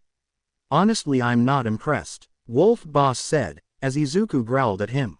You shouldn't underestimate me that much, Wolf. Just because I am tired and worn out, doesn't mean that I am no longer a threat. Izuku said, as the two circled one another. Well, let's see who will win this fight. Wolf Boss called out, running towards Izuku with a mace. Dodging each swing of the mace, Izuku sent a kick to Wolf Boss's leg, causing it to let out a small crack before Izuku jumped in the air and sent a spinning flurry of punches at Wolf Boss's face. Landing on his tail and bouncing up from it, he sent an axe kick towards Wolf Boss's head, who had unfortunately dodged the attack and countered with his mace. Izuku blocked with his palm as he held onto the weapon and crushed it like it was paper mache. He then let out a flurry of combos that were combined with his tiger style of Kung Fu as well as Mantis Kung Fu style. His attacks were quick, precise as well as powerful as he managed to knock out Wolf Boss and sent him flying through the building. Not much longer after this though, Shifu had slammed the doors open to see Izuku breathing heavily. You survived. Where are the others? Shifu questioned as Izuku panted. Shen has them. I was stuck here, Izuku said, as Shifu nodded. He then freed Master Ox as well as Master Croc before leaving the building as he told the other two masters to follow after him. Following after Master Shifu, the squad of masters had soon arrived in a big battle on some of Shen's ships as they watched in concern as Po and the others had been fighting Shen's forces. Running in to at least take the load off some of the Furious Five, Izuku landed in front of Tigress, who managed to flip around his back and slam her fist into a wolf's face as Izuku flipped over her back the same way she did to him and slammed his foot into another's face. Back to back, the two took on the wolves with the Furious Five as Master Shifu, Ox, Croc and Po had moved in through the group as they closed in on Shen. But as soon as everyone got as close as possible to Shen, they looked on in complete horror as he had already primed a cannon to shoot at them. And without moments to spare, a whole armada of ships with cannons had blasted the ship they were on to smithereens. Izuku was launched into the air as he landed in the water near the Furious Five as they were holding on to some random pieces of the ship they had been blasted off of. As for Po, he had managed to make it to a small island as he shook off the water from his fur, and Tigress had managed to pull Izuku out of the water as they watched Po from afar as he stared at Shen. They kept their eyes trained on him as he did some movements that Izuku recognized as what Shifu had shown him when he was asked to attain inner peace. The two watched on in horror as a cannonball was blasted at Po. Only for him to catch it in his hands, and as it spun in his grasp he managed to toss it away. Surprised as well as concerned for Po's safety, Izuku attempted to move over towards Po in order to try and help him, but he had no more strength to continue as Tigress held onto him. There's nothing we can do but watch, but if there's anything I've learned about Po, never underestimate him, Tigress said, as Izuku watched with her. More and more cannons were blasted at Po as he grabbed each one and flung them back at their original areas they came from. Some balls missed from where Po was standing, and others landed in the same hole they came from, destroying the cannons as well as ships in a massive fireworks display. Not much later and Po managed to catch the cannon that Shen had launched at him as he jumped in the air to add some more power to this next throw. With him being in the air, his body started to spin as fast as the ball in his hands as he was moving so fast that he looked similar akin to the yin and yang symbol of balance. And as soon as Po exited his little yin-yang ball of power, he moved his arm to throw with a singular word coming out of his mouth. Skadoosh! And the cannon ball was thrown back at Shen. A massive explosion took place on Shen's ship as he struggled to escape the carnage of the fireworks. By the time Po had managed to get on his ship, Shen was looking downright furious as he glared at Po. How can you do this? How are you still alive? He asked, completely bewildered. Oh, well, I found inner peace before coming here. So I guess there's that. Po said, as Shen reiterated. No, not that, you fool. I mean, how did you manage to get over your past? I killed your family. Shen said, as Po spoke again. Scars heal, Shen. You can never be in charge of your own destiny. Po said, looking sympathetic. Scars don't heal. They fade. Wounds heal. Shen said, correcting Po. If you continue this, Shen, there is no coming back. Just stop all this and we can just be tolerating each other's existence. Po said, trying to warn Shen of what's to come. I accept my fate, Panda, and that will be me ending your life. Shen said, entering combat with the panda. From afar, Izuku and Tigress did their best in order to try and make it to Po to help him stop Shen from killing him. But as they watched the two move around each other's attacks, Po noticed the cannon that used to be capable of working was beginning to fall down. Shen, look out! Po called out, as Shen growled out before hearing a groaning sound. Looking behind himself, he found his cannon falling towards him, and he accepted his fate as it slammed down on his body, ending the life of the peacock. A few hours had passed since the untimely demise of Shen. The entirety of Gongmen City was celebrating the defeat of Shen as they were now free from his control. Izuku and Tigress were looking over the waters that were moving through the city as they drank some of their teas. They kept their silence for the moment up until Po came over and asked Tigress to come with him for a second. Izuku accepted this as he kept his eyes out on the horizon as he thought about everything that had happened. It hadn't even been a few days, and they had defeated Shen before he could cause chaos to happen across all of China. Shaking his head, he turned around to find Po and Tigress talking about families as Po spoke about the memories he was suffering from as they continued to come up. Izuku smiled at the two, seeing how close they became as friends as compared to when they first met. Looking off in the distance, he thought about how Master Oogway was doing in the spirit realm of the dead. Deep within the confines of the spirit realm, Tai Lung was seen battling a weird yak man as he attacked with his jade weapons that were similar to Michelangalo's nunchucks from TMNT. He had been fighting for the longest time of about months as he tried to keep this enemy from taking his kai. He had to apologize to his master for becoming evil. He just couldn't understand as to why his father figure just couldn't stand up for him against Oogway. But now he has to deal with this yak guy trying to steal his kai. This kai is mine, Tai Lung screamed as he launched a flurry of attacks that were blocked by the jade blades of his opponent. Attempting to use some kai-based moves, Tai Lung attacked the yak man as he dodged and expertly landed perfect strikes to Tai Lung's body, causing him to freeze up and fall to the ground. Yeah, this kai is yours. But I will be using it to find and defeat my long-lost brother in arms. The yak said, as he used his kai to turn Tai Lung into a small jade version of a chibi Tai Lung. The last master within the spirit realm is done and defeated. I can now take on Oogway. Can you hear me, brother? I am coming for you. Kai is coming to say hello. He called out as he ran in the direction. He could sense his brother's kai. Deep within the realm of spirits, a yak man was walking up some stairs. He was currently on a mission to find and capture his old friend turned enemy. He wanted to take his kai in order to return to the mortal realm so that he could gain all the kai he could to become the new ruler of the mortal world. He continued to walk up the stairs before looking down at his little amulets that were sitting on his hip before chuckling to himself. The last few warriors were very difficult to defeat by himself. That Tai Lung fellow was especially feisty. But that peacock was very sneaky with his actions towards himself that he had to completely blindside him before taking his kai. But now he stands near the edge of the spirit realm where his old friend stands guard as the sole person who could prevent him from escaping the spirit realm and begin his plans. Making it up the stairs, he pulls back one of his jade blades and throws it as far and hard as possible towards the floating figure underneath a peach tree glowing in yellow light. Master Oogway was meditating within the spirit realm as he focused his time on further mastering his inner peace. He felt a disturbance within the spirit realm as he felt rather than seen a jade blade moving fast towards him as he caught it between his hands. Opening his eyes, he found his old friend standing at the top of some broken stairs that were floating aimlessly within the spirit realm. Finally, inner peace, Oogway stated softly. He heard a sound of a weapon coming towards him as he spoke in exasperation. Now what? He asked before looking up towards his new foe.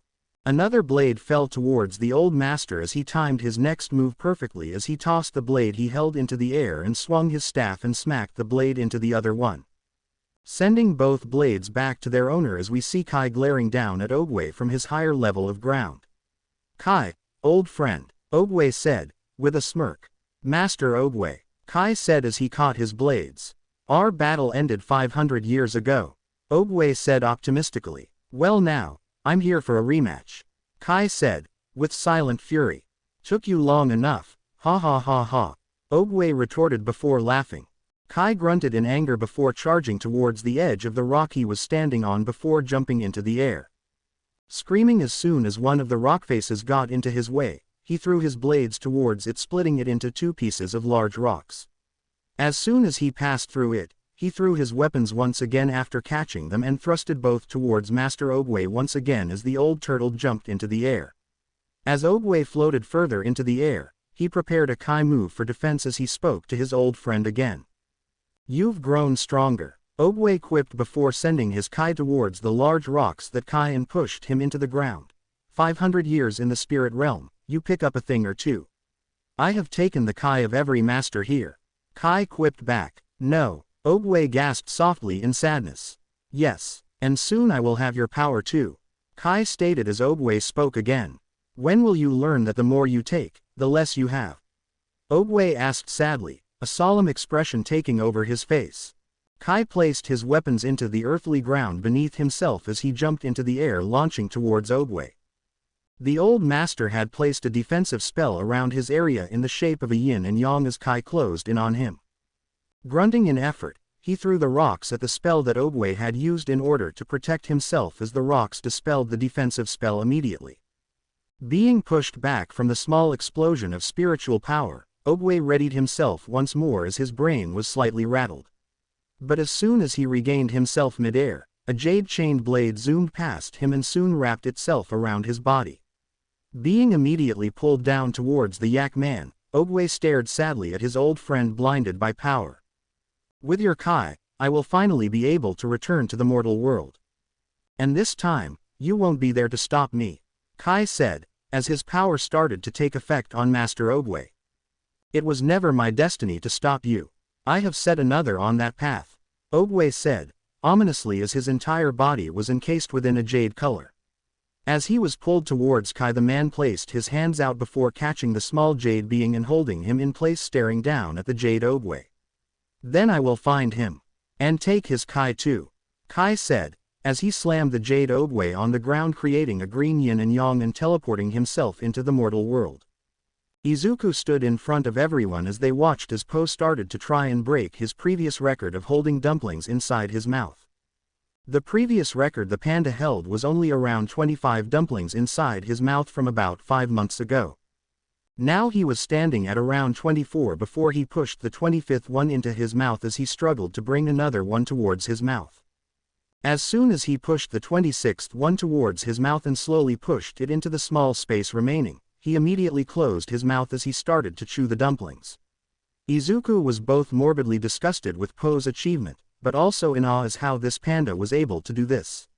He was definitely concerned with what was going on with Po and his exploits as they were preparing for this whole new adventure they were going to do. Izuku decided to leave his friends as well as potential lover in Tigress as he walked around the Jade Palace in search of Master Shifu. He found the old master as he stood in the middle of the palace just under the area where the dragon scroll used to sit inside the dragon's maw at the top of the ceiling. Sitting down next to the old red panda, he started to meditate with him as they sat in silence next to one another. It wasn't much longer before the two would sense a massive power entering the world, and whoever it was, they weren't very far away from the Valley of Peace. If anything, they were in the wastelands on the outer rim of China as Shifu immediately opened his eyes and looked at Izuku. "You sensed that power too?" he asked, as Izuku gave a nod. "Well, I will send Master Crane in order to see what is going on. The other masters around China will be looking to make sure that everything is all right. Master Mantis will go with him. I need you to stay here with me and the others to protect the Valley of Peace," Shifu said, as Izuku immediately gained a serious look and nodded.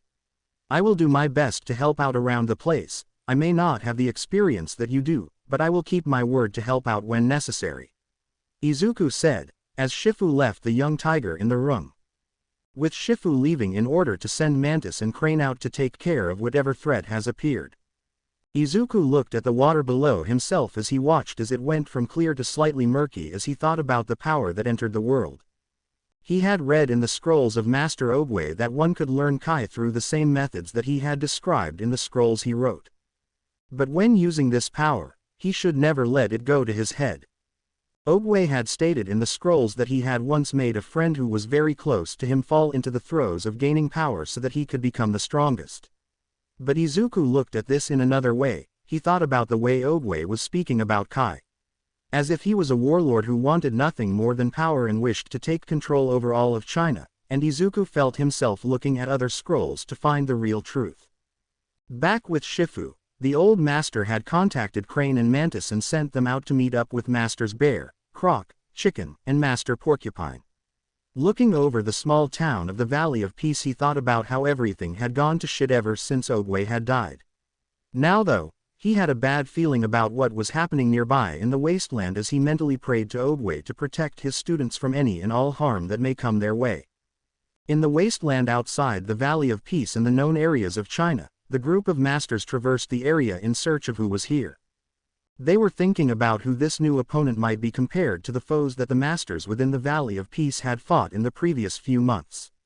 Now though, they had arrived just outside a massive broken-down ship as it was leaning on its side as though it were hiding something inside. It even had an insidious green aura surrounding it as each of the masters were glaring at it in both fear and determination. Once Bear gained a battle-ready grin, he rushed inside the boat as he was followed by Porcupine, Croc, Chicken and Mantis as they ran inside. In a series of green and black glowing, Crane entered the area as he searched for his friend and fellow masters. But as he turned in different directions, he found himself growing more and more fearful as he didn't know what happened. But it wasn't long before his back hit the person inside as he turned around and a completely fearful look took over his face. "Boo," the Yak Man said, as Crane immediately entered combat. Dodging and weaving through Crane's moves, the Yak Man sent Crane flying backwards into the mast of the ship. Shaking his head, Crane dodged the jade blades that were thrown beside himself as he took to the skies. "I need to inform Master Shifu. We need everyone for this," Crane screamed in fear, before being grabbed by chains and jade blades. "Hee hee hoo aha aha aha." The Yak Man laughed as he turned Crane into a jade piece on his hip. Walking out of the ship, Kai had looked at the surroundings of the area he landed in. He smiled to himself as he walked away from his hidden location before being accosted by a goose and his friend. Looking at the goose, he smirked before talking to them as he thought about what to say. "Say, do you know where the Valley of Peace is? I need to find whoever Master Oogway had made my personal opponent," Kai said, as the goose merely let out a few eggs in fear. Chuckling to himself, Kai spoke again. "Who is the strongest warrior within this world?" Kai asked. "TTTT, the DD Dragon Warrior," the goose said, trembling. "Well, go off and inform this Dragon Warrior that General Kai returned from the dead. And he will be taking his Kai power," Kai said, as he let out a villainous laugh that caused the goose and his friend to look at him confusedly. "What was your name again?"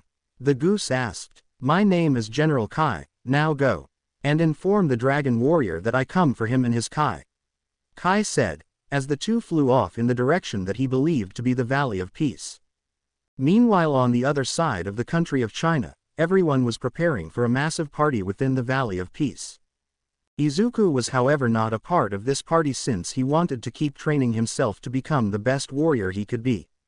He was in the middle of his training in the area where the Furious Five always trained inside of the Jade Palace when the doors to the training facility opened up.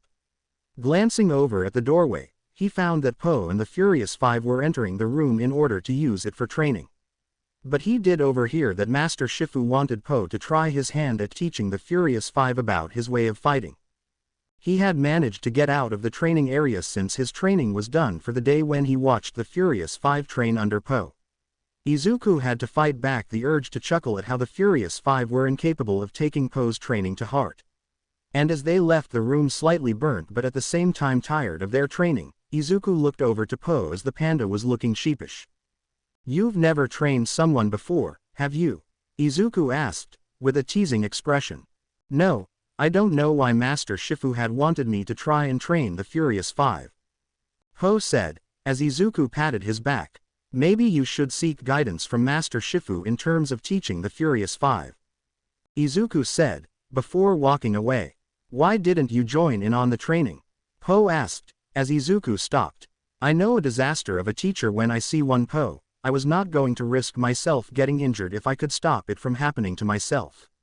Also, I wanted to see how you would teach the Furious Five from an outside perspective," Izuku stated before leaving Po in the training building. As the day was turning to night, Izuku could be found inside the Jade Palace reading up on all the scrolls of Master Oogway's room. He was sitting cross-legged on the ground as he read each scroll that the old master had written in the past. He was enjoying his time reading them because it allowed him to learn about the one thing that Master Shifu hadn't been capable of learning: Kai. This ability allowed a fighter to fight at a power much higher than a kung fu master and gave them another power to use during a fight. So for the remainder of the evening, Izuku was training himself how to utilize Kai to his advantage so he could rely on another power in fights. Unknown to him, however, a threat was just on the outskirts of the Valley of Peace. And he would force him and the others to leave or they would become a part of his collection. The next morning the Valley of Peace was in great spirits as they prepared to throw a party at the Jade Palace. But that was interrupted by a goose that flew towards it with a very fearful expression on their face. Shifu, immediately recognizing the goose, ran over to it as they landed with their friend not too far away. "What is the meaning of this?" Shifu questioned. "There is a new threat to the Valley of Peace. He calls himself General Kai, and he holds a mysterious power to turn people into jade zombies," the goose said, as they trembled in fear. "Jade zombies? What kind of power would do that?" Shifu questioned as Izuku remembered his training from the previous night. "Master Shifu, I think that this threat is something I read about in Master Oogway's scrolls last night," Izuku said, as Shifu looked at him. "Tell me what this is," Shifu said, not asking but demanding. "From what I read, this General Kai can absorb the Kai of those around him if he gets close enough to them. Not only that, but from what Master Oogway stated in his scrolls. But Kai used them to fight his battles sometimes. The last time Kai is mentioned inside of Oogway's scrolls is when they had fought one another, and Kai was banished into the spirit realm," Izuku said, as Shifu thought hard about this information. "How bad was their fight?" Shifu questioned. "Apparently based on his written words, it shook the entirety of the world," Izuku said, as Shifu cursed himself. "Apparently this General Kai is after the Dragon Warrior as well," the goose said. He gained a pained expression as he looked at the goose and informed them to evacuate the Valley of Peace and leave the Kung Fu masters there. And for a majority of the day, the citizens of the Valley of Peace were evacuated from it as they moved to a small town outside of the valley's borders. Although Master Shifu had a plan for taking on this General Kai, they knew that he'd be too powerful if he was back in the mortal realm. Shaking his head, Shifu went back into analyzing mode as he thought about different ways they could theoretically defeat Kai. But as no thoughts came to mind as to how they could feasibly defeat the old general, Shifu came with one last thought. He would be the one to fight General Kai as everyone else escaped from the Jade Palace in order to protect Po. As time would pass from midday to late afternoon and evening, the Furious Five were prepared to leave. But as soon as they were about to leave, a sound had brought them out of their musings as they all heard a certain clanging of stone and jade. Looking down the steps that led to the Jade Palace, they found a yak man walking up the steps with a smug expression on his face as he walked towards them. "Kai," Shifu said, as he glared at the general. "Niece. Very tacky," Kai said, as he stared at the statue of Oogway. "How dare you set foot on these grounds?" Shifu called out. "Look at you pathetic fools. Groveling at the feet of Oogway the Magnificent." Kai taunted. "You are not fit to speak his name," Tigress stated as she glared at Kai. "I am not fit, little kitten?" Kai asked, twirling his blades to land in his hands. The Furious Five and Shifu adopted fighting stances to be prepared for anything that Kai threw at them as Kai pointed his blade at Oogway's statue. "I fought by his side.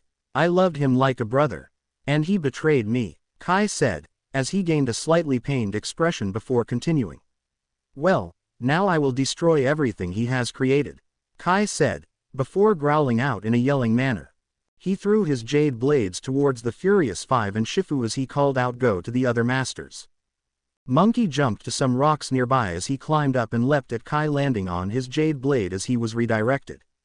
Tigress went in for a left kick towards Kai's face as he blocked with his right arm and jumped into the air with a spinning axe kick towards her. But she managed to dodge out of the way just in the nick of time, and as Kai threw another blade towards another fighter, Viper was shown slithering up his chains towards his face. She moved downward as Tigress came back in for another round from behind as Kai spun his blades attempting to hit Viper as she stayed low to the ground. And as Tigress appeared behind him with another kick, she flew over him as he ducked underneath her as she turned around and ran towards him as he sent a kick that she blocked. It was a Kai-infused kick that sent her back, but as he went to spin his blades again, Shifu and Monkey re-entered the fight on both sides of him. In slow motion, Monkey dodged one of the blades and went for a spin kick at Kai's face before the second blade came in and slapped him away. It was here that Shifu entered the fight as Kai threw his blades at the older and smaller master as Shifu jumped over them as he dodged their attack. Kai noticed Tigress not too far away as he threw his blades in her direction as she jumped in the air to avoid them. As she was flying through the air, she let out a growling small roar as she landed a kick on him that had a small explosion of Kai coming from her foot. Tigress landed not too far away from the old general as he was now on his hands and knees, and he glared in her direction as she was still in a combat stance. "How's that for a little kitten?" Tigress taunted. Almost as fast as she said that, Kai's eyes glowed as Crane and Mantis ran towards the group. Jade Crane had landed a kick on Tigress as he took her away from the fight. Meanwhile, Mantis lifted up a stone axe from the statue. He then threw it at the other fighters against Kai, primarily Viper, who had barely dodged the attack whilst slamming her tail on it as it broke further. Kai this time went for an attack with his jade blades one more time, but this time Shifu was prepared. He ran up to Kai and got into his guard and sent a flying kick at the yak's face floating over his back as Kai went for the strike as Shifu then landed on the yak's right arm as he moved around him. Kai went for a left thrust of his jade blade to which Shifu jumped over and landed on the ground before Kai threw a kick out at him that Shifu ducked under before he threw his blades at him again. Shifu caught the first blade with his foot and centered it to the ground as he pulled on the chains to pull Kai closer as he spoke with conviction. "I will not let you destroy Oogway's memory," Shifu said, as Kai answered. "Why not? He destroyed mine," he growled. Mantis landed on the ground nearby as Monkey caught him in his palms. "Mantis, it is me, your bestie," Monkey called out to his friend, before being punched in the face by his own hands. He was then tossed on both sides of Mantis from his hands alone as he landed on his rear as Mantis then leapt within his hands towards the Furious Five. He noticed his trajectory as he wrapped his feet around his hands as he flew right into Tigress as he yelped an apology towards the Tiger Woman. Meanwhile, Shifu was fighting Kai as he dodged the blades of his opponent by wall running and blocking the blades with his precise strikes. Kai then launched his blade towards the statue of Oogway before it was stopped by Shifu, who sent it into the concrete ground. He stepped onto the chain before sprinting on it towards Kai and jumping into the air before he noticed a certain jade amulet on his chest. He recognized the jade amulet as it bore a resemblance to Master Oogway as his expression fell from grim determination to complete shock. Kai had gained an elated expression as his smile widened further and further as Shifu became more distracted as he landed a blow to Shifu with his blade sending him back to the ground. Smacking into the wall behind him, Shifu landed on the ground in a heap as he struggled to get back up. Shifu, Tigress said, as she fretted over her master. Bring them to me, Kai said, his eyes and hands glowing an ominous green color. Once those words were uttered by Kai, Monkey's hands started to glow the same green as Kai's eyes before he was launched up in the air. And then he was pulled towards Kai. The same happened to Viper as she was held down by Crane as they both were pulled into the Kai stealing technique that Kai had learned. And once that happened, they both were reduced to Kai amulets as Kai laughed out about his victory. Ha ha ha ha ha, Kai laughed, before another presence made their appearance. A green blur appeared in front of Kai so fast, he couldn't see them coming until their foot was in their face as everything moved in slow motion for him. He looked at the new arrival as they glared into his toxic green eyes. When he was sent sprawling on the ground and down the steps that he'd climbed up to meet the Jade Palace, Izuku landed nearby.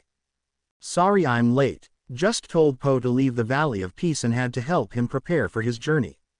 Izuku said, as Shifu and Tigress looked happy to see him. But as soon as they looked over the edge of the stairs, they found that Kai was now sprinting up them in order to get to their area. Tigress wanted to rush towards the threat and end it as quickly as possible before Shifu held her paw. No, you need to warn Po, Shifu said, as Tigress retorted. Master please, Tigress called out, before Izuku blocked another jade blade with a foot. No time, you both need to leave and inform Po about this threat immediately. Shifu said, standing up from his damaged ground. Master, we can defeat him if we work together, Tigress said, as Izuku landed a flurry of Kai-powered strikes on Kai. Tigress, Izuku cannot fight Kai for very long. He has only learned the foundations of Kai since it hasn't been used for centuries. You cannot defeat Kai as you are right now. Now go, he said, using his speed to pull Izuku out of the way of another attack. It was also because of this attack that the trio were separated from Shifu as he watched as the jade blades land on the statue of Oogway. Kai then began to speak as he pulled on the statue of his old brother in arms. I will show you the true power of Kai. Brother, Kai said, as he pulled on the statue of Oogway harder. Kai then pulled Oogway's statue out of the ground before using it as a wrecking ball and breaking apart the Jade Palace as Shifu cried out no. As the Jade Palace fell apart, the statue of Oogway had fallen towards the stairs that led to the Valley of Peace as it broke down in pieces down the stairs. The head of Master Oogway's statue then landed in the fireworks zone of the valley as it showed the signs of battle. Shifu looked at the destruction with the look of utter failure on his face as he couldn't hold back the tears that were starting to well up within his eyes. Oogway, forgive me, Shifu said sadly as Kai arrived. Hey hoo hoo, what do you say Oogway? Do you forgive him? Kai mocked as Shifu turned to look at him with anger. You may have destroyed the Jade Palace, but you will never succeed. There will always be someone to stop you, Shifu said, as he struggled to stay on his hands and knees. Who? The panda. His Kai is strong, but it won't be enough. He will meet the same fate as you, Kai said, leaning down to Shifu's height. No, Shifu said, as he struggled to stand once more. And so will every panda in that village, Kai said, as he used his Kai stealing technique on Shifu. Tigress watched from afar with Izuku as she looked on in pure fear, but Izuku held his arm on her shoulder causing her to look at him. She looked into his eyes as they basically told her that they needed to go and inform Po about this whole mess that had happened whilst he was gone from the Jade Palace. Before they left however, they had grabbed a green scroll as they ran off as Tigress had stated one last thing. Po, I hope you're ready, she muttered out before the two ran away from the destroyed Jade Palace. Izuku and Tigress ran through the lush bamboo forest as they rushed to get to Po's last known location that he'd last sent them. Apparently, the Dragon Warrior had left the Valley of Peace earlier on that week and had been out of it for about a couple days. Having been the last line of defense for the Jade Palace, the two had been the last survivors of General Kai's attack on it. They knew that they were being tracked by Kai as they could feel his presence watching them from afar. Izuku felt as though that if they were fast enough, they could reach Po and warn him about the enemy coming for the Panda village that he was at. It was here that Izuku knew how they were going to get all the time they needed to have Po prepare the pandas for Kai's arrival. Izuku slowed down to a stop as he caught his breath for a few moments as Tigress noticed him slowing down. She eventually stopped not far away from him as she rushed back to him when he pushed his paw out in her direction. "Izuku, what are you doing? We need to go," Tigress said, as she looked around them both. "I know, but I just figured out how we could get Po enough time to train the ones around him in preparation for General Kai," Izuku said, looking into Tigress's eyes. "No, you can't possibly be thinking about facing him," Tigress said, worriedly. "Tigress, we don't have a whole lot of time. I can buy you enough time to get to the Panda village and inform Po about everything that had happened. You need to be the one to inform him about everything happening in the mortal realm," Izuku said, turning his back to her. "You won't last against Kai," Tigress said, attempting to have him come with her. "I know, but that is something that I am prepared for. Just go. I can handle myself," Izuku said, entering a combat stance. Tigress ran off into the bamboo forest as tears streamed down her face as she ran off. After she disappeared into the forest, General Kai had found his way to Izuku's location as he smirked at the green-furred tiger. He stood about a few paces away from the smaller tiger as he chuckled at Izuku's stance. "What makes you think that you can fight me, kitten?" he asked, as he walked around Izuku in a circular formation. "What makes you think that I can't hold you off?" Izuku questioned back. "You can hold me back. I just defeated your master as well as friends. There's no way you could hold your own against me," Kai said, with a laugh. "Would it hurt your feelings if I said that I wasn't going at full strength?" Izuku asked, with a smirk on his face.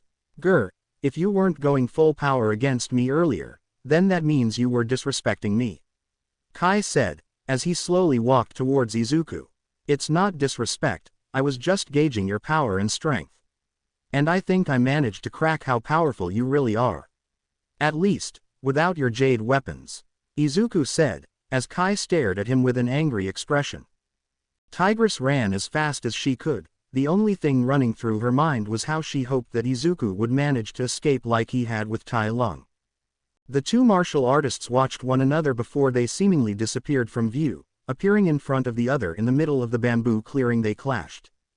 Kai had thrusted his elbow towards Izuku, who blocked it with his wrist, before sending a spinning kick at Kai's stomach. It sent him skidding back on his feet before he came back into the fight with another set of flying kicks. Izuku blocked each one with the palm of his paw before wrapping his tail around one of the arms as he flung Kai around and smacked him into a few bamboo trees. Kai, getting seriously tired of being flung around like a ragdoll, began to use his powers of Kai displacement. He infused his attacks with Kai as he noticed a distinct change in the fight as it was moving towards his own advantage. And as he continued to press it, he watched as Izuku took a deep breath in as he sent his own Kai-infused attacks to counter. A singular punch from the two of them using Kai-powered punches caused a small ripple in the air. Kai launched into the bamboo forest, breaking through multiple trees, whilst Izuku landed on the ground skidding to a stop. Izuku rushed towards the yak man in the forest as he jumped from tree to tree as he increased his speed and power with each move.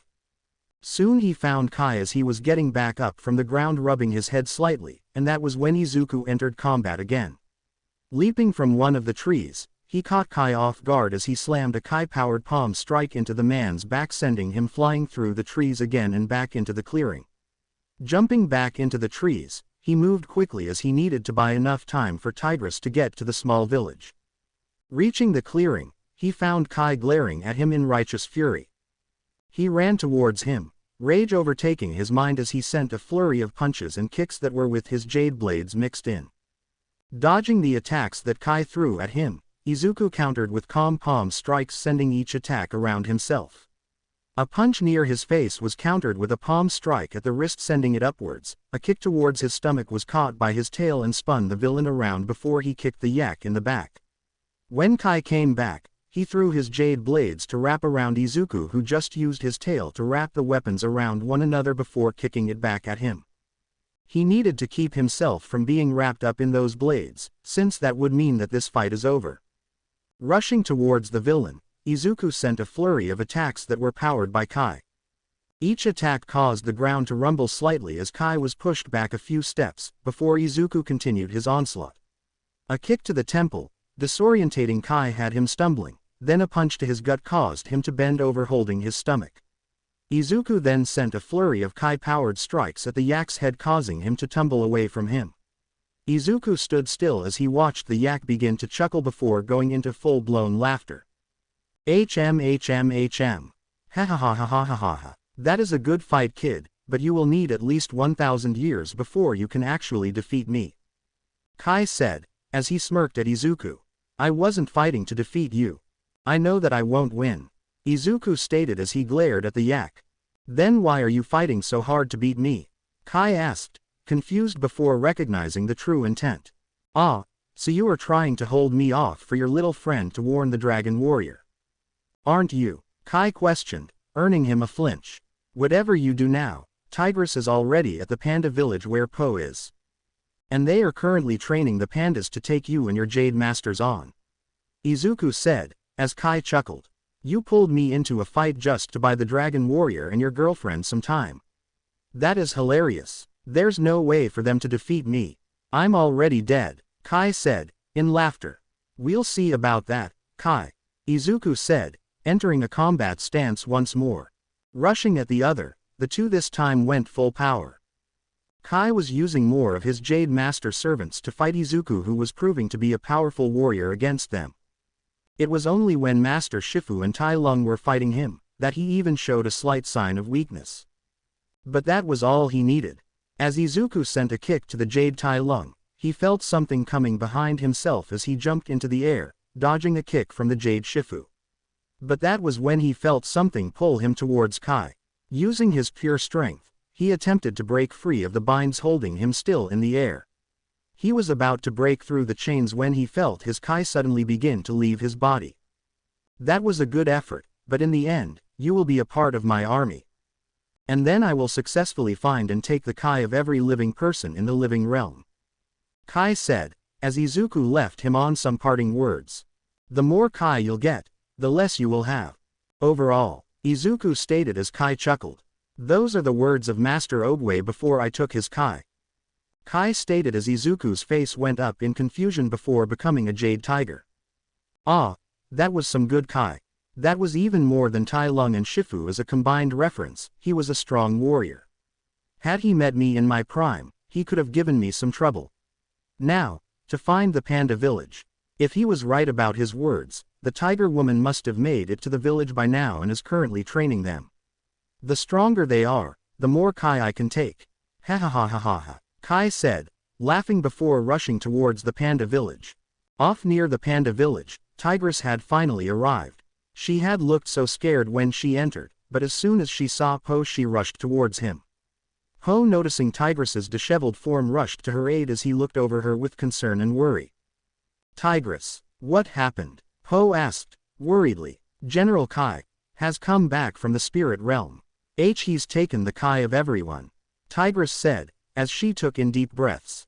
What about Izuku? Wasn't he at the palace? Po asked, as Tigress shook her head. He survived Kai's attack on the Jade Palace with me. But he stayed behind to buy me enough time to get here. He is currently fighting against Kai as we speak. She said, before they felt a ripple in the air. Looking down at the bottom of the mountain, they found that the ripple's origin was the bamboo forest just outside the Valley of Peace. Po immediately went into a battle mindset as he pulled the entire panda village together for an emergency meeting. He spoke about how they all needed to be trained to fight against Kai and his Jambies, as Po called them. He went over the battle plans before Tigress went outside as she felt something in her heart break slightly. Izuku, I hope you are alright, Tigress muttered as she stared at the sunset. Kai stared down at the amulet that formed Izuku's dark green tiger. He smirked to himself as he turned to look in the general direction of the last place where the dragon warrior was supposed to be. He couldn't help but let out a laugh of pure happiness as he smugly continued walking towards the panda village that he could sense Po was located at. All with a very ominous aura surrounding him, as many of the amulets shone the captured spirits that he held on his person jingling across the way. One such spirit, however, was shown to be struggling against the control that Kai had on his entire body. It was Izuku, as he struggled to regain control over his body as he fought against his Jade prison. Although his growls and screams of determination as well as anger were ignored by Kai as he continued his journey. With Tigress and Po, the two were working hard in training the pandas in how to utilize Kung Fu in order to help in the defeat of Kai. The two knew how powerful Kai was, and although Tigress was worried for Izuku, she focused her time on helping Po at the moment. The pandas were shown to be moving about the place with a gusto in learning how to fight, although the pandas using Kung Fu was certainly a process. Many times, the pandas would fumble over themselves as they tried to learn how to use martial arts. But overall, Po was seeing great strides in the success of teaching the pandas how to fight with one another. He also spent a great amount of time with his two fathers, one biological and the other a surrogate father, for a major part of his life. Tigress, however, was still showing some of the pandas how to utilize their short stature as well as hunched bodies in a way that was unique to them. Okay, I think some of you are ready to fight Kai. Just make sure that he isn't capable of catching you all with his power over Kai. Tigress said, as the young pandas nodded. Are you and Po dating? One of the pandas asked with a paw raised. What? Exclamation mark. And no, she said, as she thought about Izuku. I only like one person, and Po certainly isn't the one I want to spend the rest of my life with. Tigress said, as the children nodded. Then who likes Po? The panda child asked. I personally believe that one of my friends, before they were captured by Kai, really liked Po. Tigress said, as she smiled at the child. What's their name? Another child asked, curious. Their name is Viper. She was the master of the Viper style of Kung Fu. Tigress said. Viper, is she a snake? A new panda asked, causing Tigress to look at her. Yes, she's my closest friend from our home in the Jade Palace. Tigress mentioned. Well, I hope that she manages to gain his affection soon. The panda said, before leaving. Tigress had no idea what that conversation was centered around, but she knew for a fact that this particular panda really liked Po for some reason. Kai stopped at the bottom of a cliff as he stared up at the village above himself. He saw the sun shining down on the village as he smirked to himself, pulling the jade amulets out. He found Izuku's amulet and prepared to send it out when he heard the sound of Po's voice ring out from above. So you're General Kai, I thought you'd look far tougher than you look.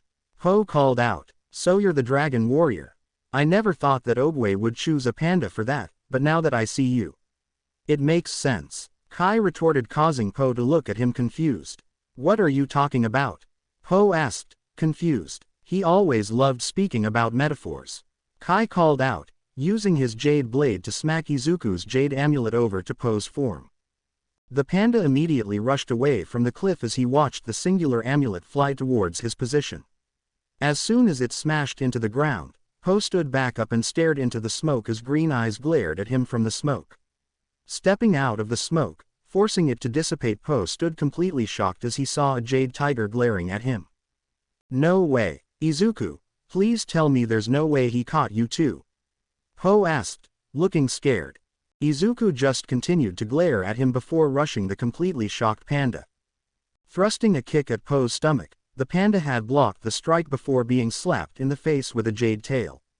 Po stumbled backwards as the jade Izuku pushed forwards as he sent a flurry of kicks in precise areas on Po's body, causing him to be juggled in the air before being launched into one of the houses.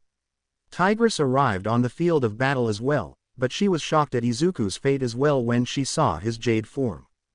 Rushing to fight him, she sent out a kick for his head, which was promptly dodged as she swung her tail at his head. He grabbed it before pulling her close as he grabbed her face and slammed her into the ground. Lee and Mr. Ping had then exited their home as they saw the place being devastated by multiple jambies as Po called out from helping Tigress fight a Jade Izuku. The two went out and fought against the other masters of the Jade Palace and around the country of China. They were wearing old armor as well as using pots and pans in order to deal damage to the others. The rest of the Panda village were fighting the Jade Masters as they utilized their specific skills in order to fight. With Izuku and Tigress, however, the young tiger woman was attempting to get their friend to come back from wherever he currently was. Po, however, was the main one trying to get Izuku to break free of his current prison, and even though he wasn't showing any signs of if he was even listening to them. They did notice the Jade Izuku's slight hesitance to fight them as he went for attacks. It was there for a microsecond before he ignored the hesitation. "Come on Izuku, we know you. You wouldn't allow yourself to be caught by Kai. Fight it," Po called out, kicking Jade Izuku in the stomach. "Po's right Izuku. Fight hard enough to where you can escape. Nothing is set in stone," Tigress called out, before having her face grabbed by Izuku. Po and Tigress were in shock as they saw a small glimpse of yellow energy breaking through the jade form of Izuku. They only needed to push a little further and he'd be free, but that was when Kai showed up as he landed in the middle of the village. Everyone stopped their fighting with the Jade Masters, even Tigress, Po and Izuku in his jade form to look at Kai. The Yak Man had taken a deep breath as he started to laugh hysterically as he glared at the surroundings. "You know, this brings me some kind of nostalgia. I saved Oogway's life by coming to a village hanging just over a cliff. You pandas sure know where to place your villages," Kai said, before looking at Po. "Are you going to stand there and just talk like a normal villain I go up against, or are you going to fight?" Po asked, as Kai chuckled. "Oh, defeating you and taking your Kai will be very fulfilling," Kai said, rushing Po. As Po prepared to defend himself against Kai, Tigress looked back at Izuku and noticed how the jade covering his form was cracking apart. She stared in awe before it broke to pieces, as he panted slightly heavily before changing his direction of targets. He rushed towards Kai as the yak was about to enter combat with Po, and as Po prepared to attack, Kai was then punted into the building across the street. Turning to see who had just attacked Kai, Po saw Izuku panting heavily as he shuddered with Tigress rushing up behind him. Po looked between the two of them before looking at where Kai had gone. He was going to question how Izuku escaped from his zombie form later. They had a foe to defeat right now, and from what he looked like as he was coming out of the building, he wasn't happy. "How did you escape your prison? Whenever I take the Kai of others, they can't escape," Kai questioned, angrily. "Well, I had enough determination to escape. Let's leave it at that," Izuku said, as his body gained arcs of green electricity. "What is with the electricity coming off of you?" Kai asked, in complete confusion. "Yeah, you look so cool now," Po said, gathering everyone's attention. "Wait, you can see him with green electricity?" Tigress asked, as she looked at Po as though he grew a second head. "Can't you see it?" Po asked, as she shook her head. "Oh, that means, you died. Didn't you?" Kai asked, chuckling. Izuku stayed very quiet at those words. "You did. Haha, I can't wait to see how much power you've been holding back, because once I'm through with you, you won't escape," Kai said, as he rushed them all. All within a millisecond, Izuku had disappeared from his spot in front of the two kung fu masters as he reappeared in front of Kai. The yak had the faintest expression of confusion on his face as Izuku held back a claw-covered paw bathed in the energy of his power. Po then joined next to him as he pulled his own fist back and Izuku let out a roar of power as he shouted the name for his attack. "Galactic Smash," Izuku called out, as multiple colored stars appeared behind him. "Galactic Smash," Izuku called out, whilst Po called out his own attack. "Sashi Bui." The two's punches landed on Kai's stomach, sending the villain back into some nearby houses, as the two looked at one another. Nodding at the other, they rushed the villain, leaving Tigress to fight off the Jade Masters who were terrorizing the village. As the two fought Kai, the Yak Man had been attacking them with relentless speeds as well as power. His power over Kai was strong, but with the Dragon Warrior and his best friend, they were invincible. Po landed a belly strike on Kai, causing him to stumble backwards as Izuku jumped over the yak as he grabbed the yak's horns and slammed his face into the ground. All before Po grabbed the yak's arms and pulled him up from the ground as he punched the yak in the face. Kai's face had made a funny expression as a tooth fell out from his mouth, before he was kicked at that bottom of his chin, lifting him into the air somewhat. Po then grabbed the yak's tail as he spun the general around in a circle before Izuku rushed in from the side, and as soon as Po let go, Izuku struck with a double palm strike into Kai's stomach. The yak was then launched off the cliff and down the mountain where the village was located as he dramatically screamed for his fall. Po then ran towards the edge as Izuku followed after him as they pursued their enemy who was slowly getting up on some ice. Back with Tigress, The young master of the Tiger Kung Fu style was attacking her former allies as they were attacking civilians. The Jade Master Shifu had been about to land a fatal blow to a downed panda child as she jumped in and tossed the child away to another panda who was gathering their families and pulling them away. She then focused her sights on her master as well as her former friends who were now, as Po called them, Jambies. Po and Izuku landed on the ice shelf as the two entered their combat stances against Kai, as the general sat down on the ice itself. The yak wasn't showing signs of any kind of exhaustion, but since he wasn't showing signs of exhaustion, his fury at this point was at an all-time high. He growled at the two, which was unlike a person of his species, as Po had known yaks were all about being steadfast. Kai, is there a reason as to why you aren't living up to your symbolism? Izuku asked, curiously. What in the hell are you talking about? Kai growled angrily. Well, from where I came from, yaks in Chinese culture represent resilience and steadfastness. And so far, you only represent one of those. Izuku said, as Kai chuckled. I guess I really am steadfast. He said, with a huff. I wasn't referring to your steadfastness. I was referring to your resilience. Izuku said, as both he and Po attacked the yak again. Izuku went on the frontal assault this time as Po seemed to be having trouble with fighting on ice, as Izuku used his claws for maneuverability. Kai had shown that he had no issues with the ice since he was a spirit in the realm of the living, and the tiger and yak clashed in the middle. Green electricity had sparked around the tiger as he launched into a high-speed fight with Kai. So you were holding back on me. You had more Kai in you than I thought. Kai quipped as he slammed a hoof into Izuku's face. No, I had no idea that I still had this power, so all I'm doing is using it to its maximum ability. Izuku said, countering the strike by biting down on the offending limb. From their clash the two tumbled over the other as they bit, punched, kicked like they were in an American comedy as Po just watched from the sidelines like an idiot. Before he rushed at them as fast as he could, and as soon as Kai was standing up and Izuku was in the air prepping for an attack. Po landed a harsh blow to Kai's lower back and abdomen as he let out a scream of pain before Izuku landed a kick to the upper left side of Kai's face. The power behind the kick caused Kai to be blasted through the ice and into the watery depths below as cracks appeared on the ice itself. Po stared at Izuku in shock at the power he wielded, but Izuku grabbed him and tossed him away in time as Kai came out of the ice water beneath the area Po stood. The yak climbed back up onto the ice sheet as he grunted in pain before standing back up and glaring at the two masters of Kung Fu.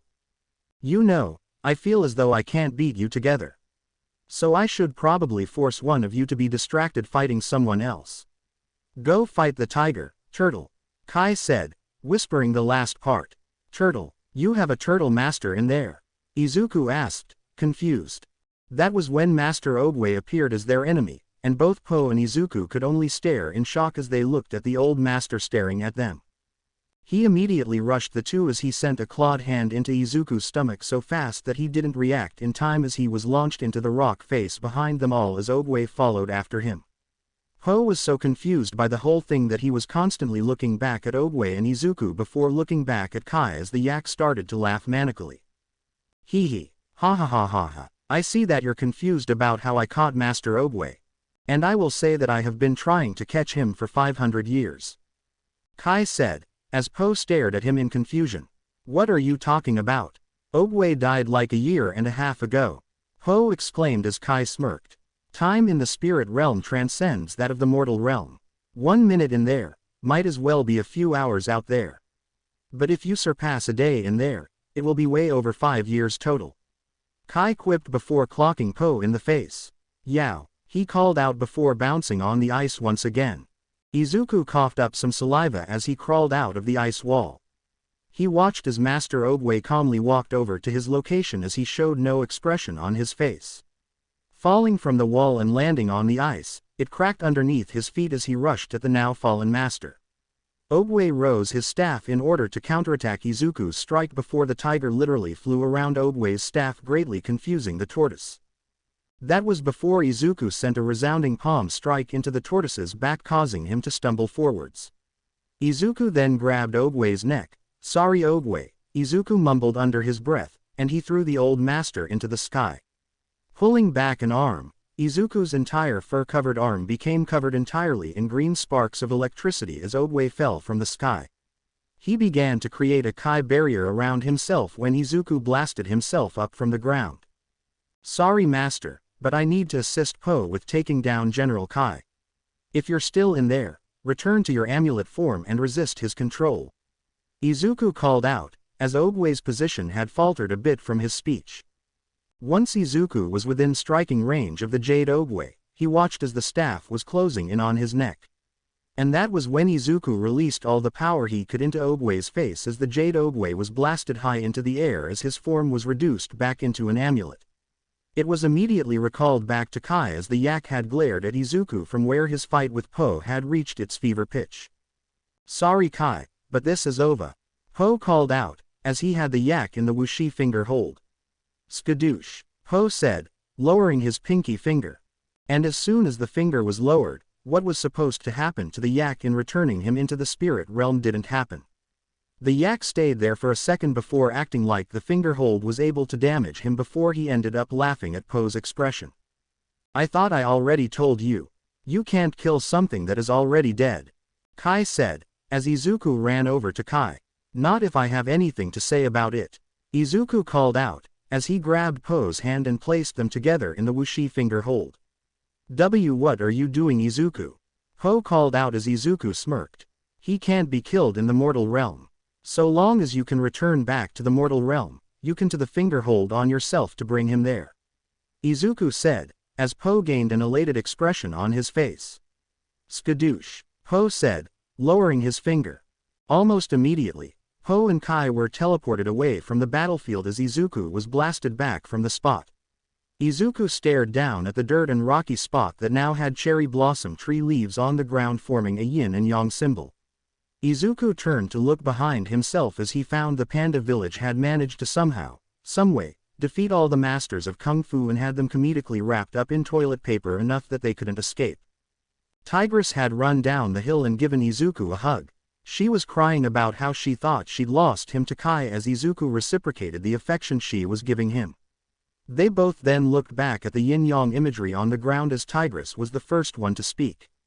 "What happened to Po? I thought he was helping you fight Kai," she asked. "The only way to get Kai away from the mortal realm was by sending him back into the spirit realm," Izuku said, his facial expression grim. Wait, so Po sent himself into the spirit realm?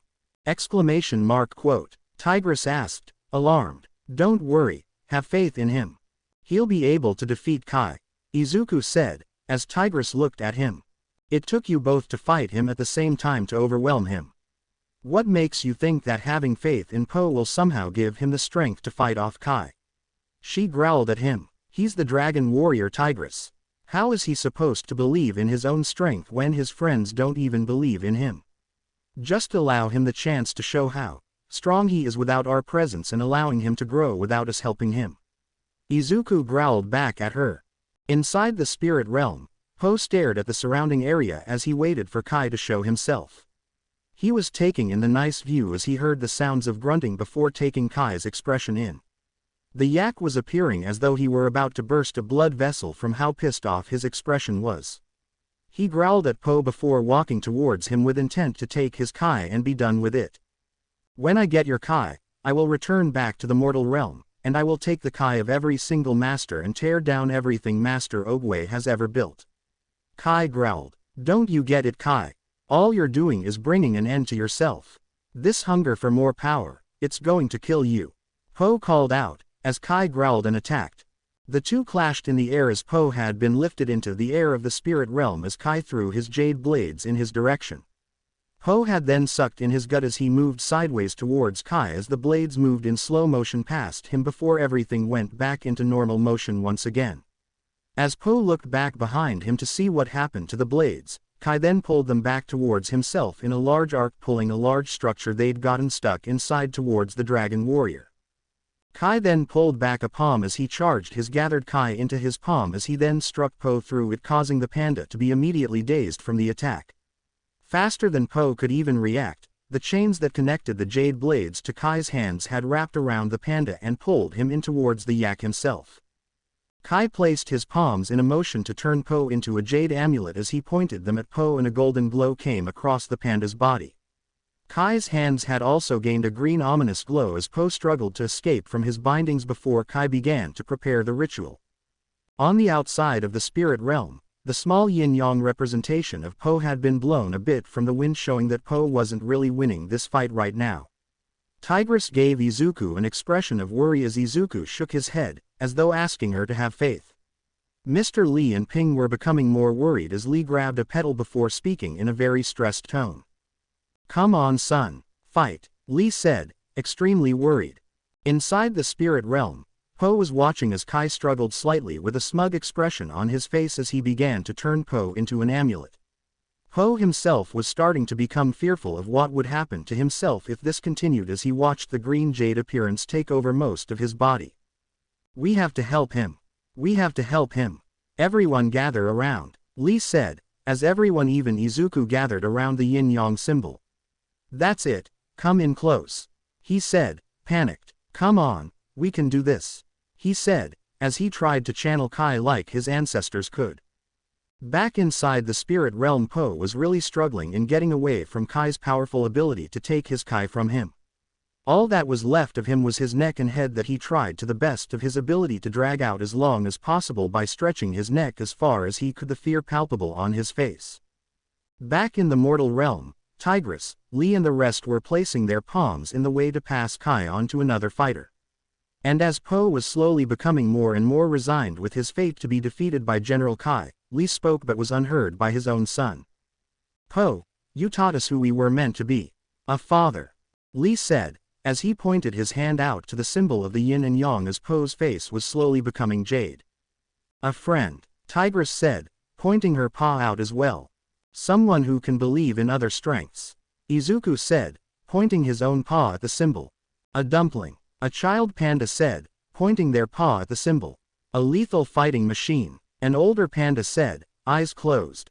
"A hugger," a very mentally challenged panda said, pointing their paws at the sigil. "A nunchuck chic," a feminine panda said, wearing a kimono. "Stripey baby," another child panda said, pointing their hands at the sigil. "A family," Mr. Ping said, pointing his feathered hand out. At this point Po was completely resigned to his fate to lose to General Kai, his face all that remained from being taken over by General Kai. But that was when something amazing happened. In the mortal realm, the paws and hands of everyone sending their Kai out to assist Po in his fight began to glow a calming golden color. It started with Lee as he placed all the strength he could towards the yin and yang on the ground as a paw print belonging to Lee appeared on Po's jade body. Mr. Ping was next as it appeared on Po's right shoulder, and slowly but surely but growing ever faster. More and more paw print as well as wing prints appeared on Po's body as Kai was slowly becoming confused as to what in the world was happening. In the mortal realm, the yin and yang had begun to swirl with power as the villages collected. Kai moved into the spirit realm in order to aid Po in his fight against General Kai. Po, noticing that he wasn't serving General Kai right now, and feeling bored, looked down at his chest because he felt power coursing through his veins. He looked at his body before taking stock of the situation around him as he saw the golden paw prints on his chest and body. With growing shock from Kai, and determination and hope from Po, the prints on his body soon overwhelmed Kai's Kai-stealing power. Because of this, Po's entire body began to glow a golden color as he smiled before speaking in awe. "Sweet," Po said, before everything was bathed in a golden glow.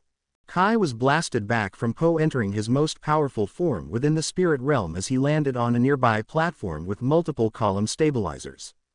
Placing his jade chains into them, he watched as Po's body became more able to be seen. "Whoa," Po said, loving his new clothes and style. He was wearing a rice hat over his head with a golden embroidered cloak that had the symbol of the dragon over the chest that was white in color with tan outlines. The sleeves were black as his fur coat with a golden trim as he took in his look as he was excited for a new power-up. It got so concerning for Kai that he asked Po who he was in complete fear. "Who are you?" he asked, his face becoming fearful since he first showed up to fight those of the Jade Palace. "I've been asking the same question," Po said, moving his hands in a weird way as a golden glow moved from them. As he moved around in a formation as though he were drawing something, he began to speak about himself in a third-person perspective. Am I the son of a panda? The son of a goose? A student? A teacher? Turns out, I'm all of them, Po said, as he finished his drawing of Kai. And it formed a literal dragon made of his own Kai. With Po placing his hands in a very respectable way for his opponent, he spoke about who he really was. I am the dragon warrior, he said, with a calm demeanor. You see it? You see the giant dragon? Ha ha ha, Po asked, pointing up above himself as the dragon mimicked his every movement. Get ready to feel the thunder, Po said, as he pretty much made a fool of himself in front of his opponent. This is awesome, Po said, as he flew around the spirit realm within his draconic glow. As Kai became very extremely annoyed with how Po was ignoring him, he went on the attack. He jumped from his position on his ground as he pulled his chains over to himself before throwing one of his blades at Po, who had used his draconic Kai form to grab onto the offending blade and start swinging Kai all around the area. Then he began to smack him with his dragon Kai belly, causing Kai to bounce off his literal stomach multiple times. Then he slammed him away with his rear, causing Kai to be blasted away as he barely saved himself from being blasted too far away by placing his blade into the ground. He fell off the edge of but held onto the hilt of his blade. Perhaps a bit of lunch since I'm starving, Po said, slurping up one of Kai's blades and turning it into pure Kai. Kai went to attack Po once again, but within his dragon Kai form, he merely wrapped Kai up in his own blade chain as he flew around the air. And as Kai turned around to glare at Po, he found that he somehow had his own tail in his mouth as he spat it out in anger. As Kai broke free from his own chain and broke it apart as he then reformed the chains again, Po flew by and wrapped the chain around the yak's foot as he had a comedic expression before being pulled around the spirit realm. Heads up, Po called out, as a piece of rubble slammed into Kai's face, causing an even more comedic expression upon the yak's face. Then another piece of rubble slammed into his face, forcing it into a 90-degree angle as he grunted in slow motion, before slamming into a third rubble formation that sent his head back 175 degrees to where his mouth was wide open and his eyes bulging from the expression on his face. All before he was finally slammed into the last form of ground rubble that broke it into fourths as he let out a shrill scream of slight fear and annoyance. It got to the point that Po now floated high above Kai as the yak growled at him in an annoyed but determined tone. It took me 500 years to get Oogway's Kai. I will have yours if it will take 500 more, Kai said, with a fist in the air in challenge. Chitty chitty chat chat, chit chot, Po said, as he was very bored with Kai's monologuing. Huag, Kai growled out in anger as he leapt at Po. As the panda placed his palms together, he moved them about as Kai pulled his own palms in his Kai-stealing form. Po had moved them around as if he were about to release a new attack at the yak, and Kai had no idea about what was going to happen. Behind Po, the dragon Kai form had moved behind him, forming the yin and yang symbol as Po spoke to Kai. You want my Kai so bad? Po asked, the rice hat covering his eyes. Then take it, he said, determined to end the fight now. Thrusting his arms out with his palms in the direction of Kai, the golden dragon immediately blasted past the panda and flew towards Kai. Kai was taken aback by the sudden decision to give him the Kai, but this got to his head before he could even realize what was about to happen to him as his body rippled. Yes, this power, the power, is mine, he called out, as his amulets had suddenly pulled away from himself. Wait, no, it's too much, no, Kai called out, suddenly afraid of what was going to happen. Kai's entire body began to glow golden as the same happened for his eyes. And in a magnificent display of power and explosions, Kai was no more as he disappeared in an explosion of golden light. The last thing we can see within the realm of the spirits was Po looking serene inside of the place. As everyone watched the sigil made of pink petals, Izuku felt the ground around it as he tried to see if he could sense Po. As nothing came up, he looked at Tigress, who was giving him an expression of hope as Izuku did the same. And moments after he began to let hope live in his heart, the ground began to move about as the petals floated in the air much more in tune with the wind. As they all watched as Po came back into the world of the living, they saw him wearing a garb that fit him. Golden sleeves that built up to a white overcoat that reciprocated the colors for his pants as Po stood before them with a hat on his head. He smiled at them all as everyone rushed him and gave him a big hug as Izuku moved to the outer area of the village. He watched as the green glow of each of the masters of the world had suddenly come off as they looked around themselves in complete confusion. Izuku sat on the ground away from everyone as Shifu walked over to Po as though he'd known that this would happen and bowed to him. Izuku actually enjoyed watching as Po was asked to be the teacher for Shifu to learn how to utilize Kai. During their time learning how to utilize Kai, Izuku assisted the pandas with rebuilding their village. It didn't really take too long, but with each of the other masters in this place it didn't even take a few days to do so. Eventually everyone left the village, allowing them to live in peace on their mountaintop without having anyone coming for them anymore. And Izuku was back to training in the Jade Palace about a week after they rebuilt it after Kai had destroyed it. Standing alone in the training room, Izuku had been going through the motions of his style. He was unaware of the audience that he was gaining, especially since he never knew that they were getting visitors in the Jade Palace. So as he moved through his own moves, he never noticed how some children were watching him from afar whilst the festivities were taking place outside. It wasn't until he had finished with his training that he finally took notice of the children who were watching him. Glancing over at them, he couldn't help but smile at them as they giggled and ran off to find their families. Letting out a sigh, Izuku looked over at the door to the training room and found Tigress standing there as she smiled at him. "You're becoming a fan favorite of the Valley of Peace. How's it feels to have your very own fans?" Tigress giggled. "Embarrassing. I've never had it in my mind that I'd be famous, just focused my time on saving others," Izuku said, rubbing the back of his head. "Well, at least this will let the children know that you are humble. But there is such a thing as being too humble. You should own your strength and power," Tigress said, with a smile. "As much as you tell me to get over it, I will never be able to. I've grown up believing that I'd never have power of my own. But now that I am strong without the power of Kai, and learned all that I could glean from Po, I feel as though I've reached a ceiling," Izuku said, with a sigh. "Well, I think you should take a break from training then. Get some time to actually live without having to prepare yourself for the next threat. I'm sure that Po will be capable of fighting it on his own without your assistance," Tigress said, rubbing her head under his chin. I can't help but wonder what you're getting at," Izuku mumbled as Tigress giggled. "I thought we were a thing," Tigress questioned, looking into his eyes.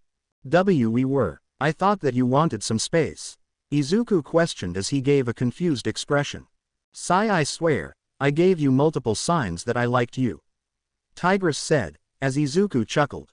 I was raised to be a hero, not someone who knows about relationships," Izuku said, looking away. "Well, we can use this time to learn," Tigress said, pulling him out of the training area. Opening square bracket closing square bracket opening square bracket closing square bracket opening square bracket closing square bracket opening square bracket closing square bracket opening square bracket closing square bracket opening square bracket closing square bracket. A few days after the whole fight with Kai, Izuku was seen walking amongst the populace of the Valley of Peace. Tigress was with him as she showed him the beautiful parts of the city as he couldn't help but let out a sigh of relief. Just because it had been a few days since the last fight, he was still mentally prepared for the whole new enemy coming up and fighting them. Stretching himself, he sat at the whole play that Tigress brought them both to see how good it was. And the young tiger had found himself enjoying the whole thing with Tigress, and with the two moving around the place together got some rumors moving around, stating that the two had finally gotten together after years of living in the same building with one another. Izuku let those rumors just stay since he'd never liked being the center of attention. He had always felt sheepish when that happened. Leaving the play, the two made their way to Mr. Ping's noodle shop. The perfect place to have a dinner at without much fanfare since the people there nowadays had taken their food to go. Sitting in their seats, the two just enjoyed their evening as they ate noodles and tofu. It was here that Tigress had learned some things about Izuku that she'd never found out before. It turned out that he was someone who could actually challenge Po when it came to eating a lot of food. And he wasn't even a panda or should have been capable of acting like Po. Once they had returned back to the palace, Izuku found himself dropping Tigress off at her bedroom within the palace. The two stared into each other's eyes as they felt something click in their minds, but neither of them made a move. Izuku looked at her bedroom before glancing over at another room just down the hall and nowhere near the others. Softly gripping her hand, he brought her to his bedroom as the two entered. Over with Po and Shifu, the two were talking about who they should train for new recruits for Kung Fu. They had been trying to make heads and tails for who should become Kung Fu artists within the Valley of Peace. But apparently, they couldn't make the decision all on their own since they weren't experienced in making new students. It wasn't until Shifu was moving through the halls searching for Izuku and Tigress that he heard sounds coming from near Izuku's bedroom. Stopping abruptly, Shifu just chuckled before leading Po around the palace, just to lead the panda to his bedroom.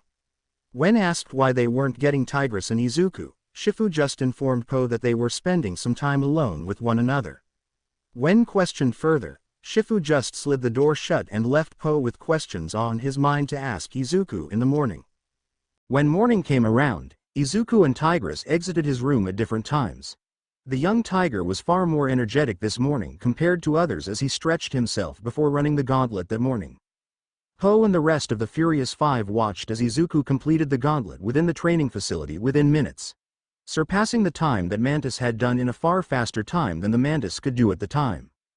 As they prepared to ask Izuku what happened to make him this energetic, especially since Izuku was preparing to enter the gauntlet again, Tigress had entered the training room with a subdued energy but still enough to take on the gauntlet herself. And surprisingly, she'd made multiple mistakes that she could always stop herself from making. It caught everyone by surprise when Tigress had made it out with a mere piece of wood sticking out of her fur. When asked what happened to her normal perfect gauntlet run, she only pointed at Izuku, who sheepishly looked away. Shifu chuckled at that before he went on to force the rest of the Furious Five and Izuku to take the gauntlet again. Po was forced to do it as well since the Grandmaster of Kung Fu had made sure that the Dragon Warrior was still at peak condition. By the time lunch came around, Izuku was in the kitchen before even Po as he was making lunch for everyone. Once Izuku completed the lunch, he passed it out with a fervor not seen before. Po decided now was the perfect time to ask him what was going on as he stood up with a very jealous expression. "Alright Izuku, what in the world caused you to be so energetic this morning?" Po asked, in a very deep but funny voice. "I don't know what you mean, Po," Izuku said, sitting down.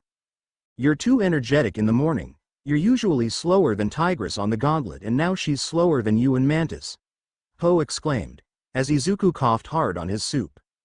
Cough. Cough. I'm sorry, what? Izuku asked, confused. "Well, Tigress seemed to be limping today. Did you two do anything last night together?" Viper asked with a smile on her face.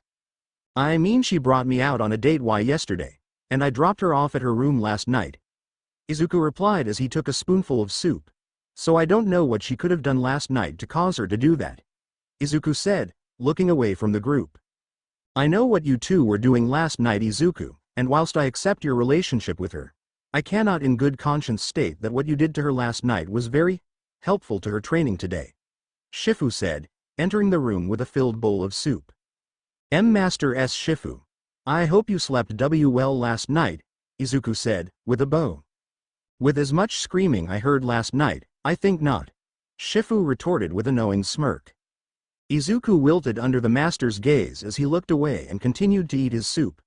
Po, however, looked between the two with a confused expression before realizing what had happened and blanched. Izuku just wilted even further as soon as everyone else realized what Master Shifu was talking about and teased Izuku further. By the time Tigress entered the room to get some lunch, they had noticed her mood had been switched from somewhat neutral to sitting next to Izuku with a small smile. "I can see that your coupling was very good last night," Viper said, as she watched Tigress take a bite of her soup, nod in her direction before spitting it out. "Unfortunately, on Mantis. What? Cough. Tigress called out with a bewildered expression. "Trust us, Tigress. Apparently you aren't very quiet at night," Monkey quipped as he giggled madly. Tigress looked at Izuku with a betrayed expression as Izuku shook his head and pointed at Shifu, something that Tigress did as well. "Don't look at me. It's not my fault that when you were coupling that I heard you from across the Jade Palace. I'm just surprised the others didn't hear you," Shifu reprimanded quietly. To be continued. I hope you guys enjoyed this video. Drop orange hearts in the comments so I can know who watches the video till the end, and make sure to like and subscribe to the channel. Now we will see you in the next video.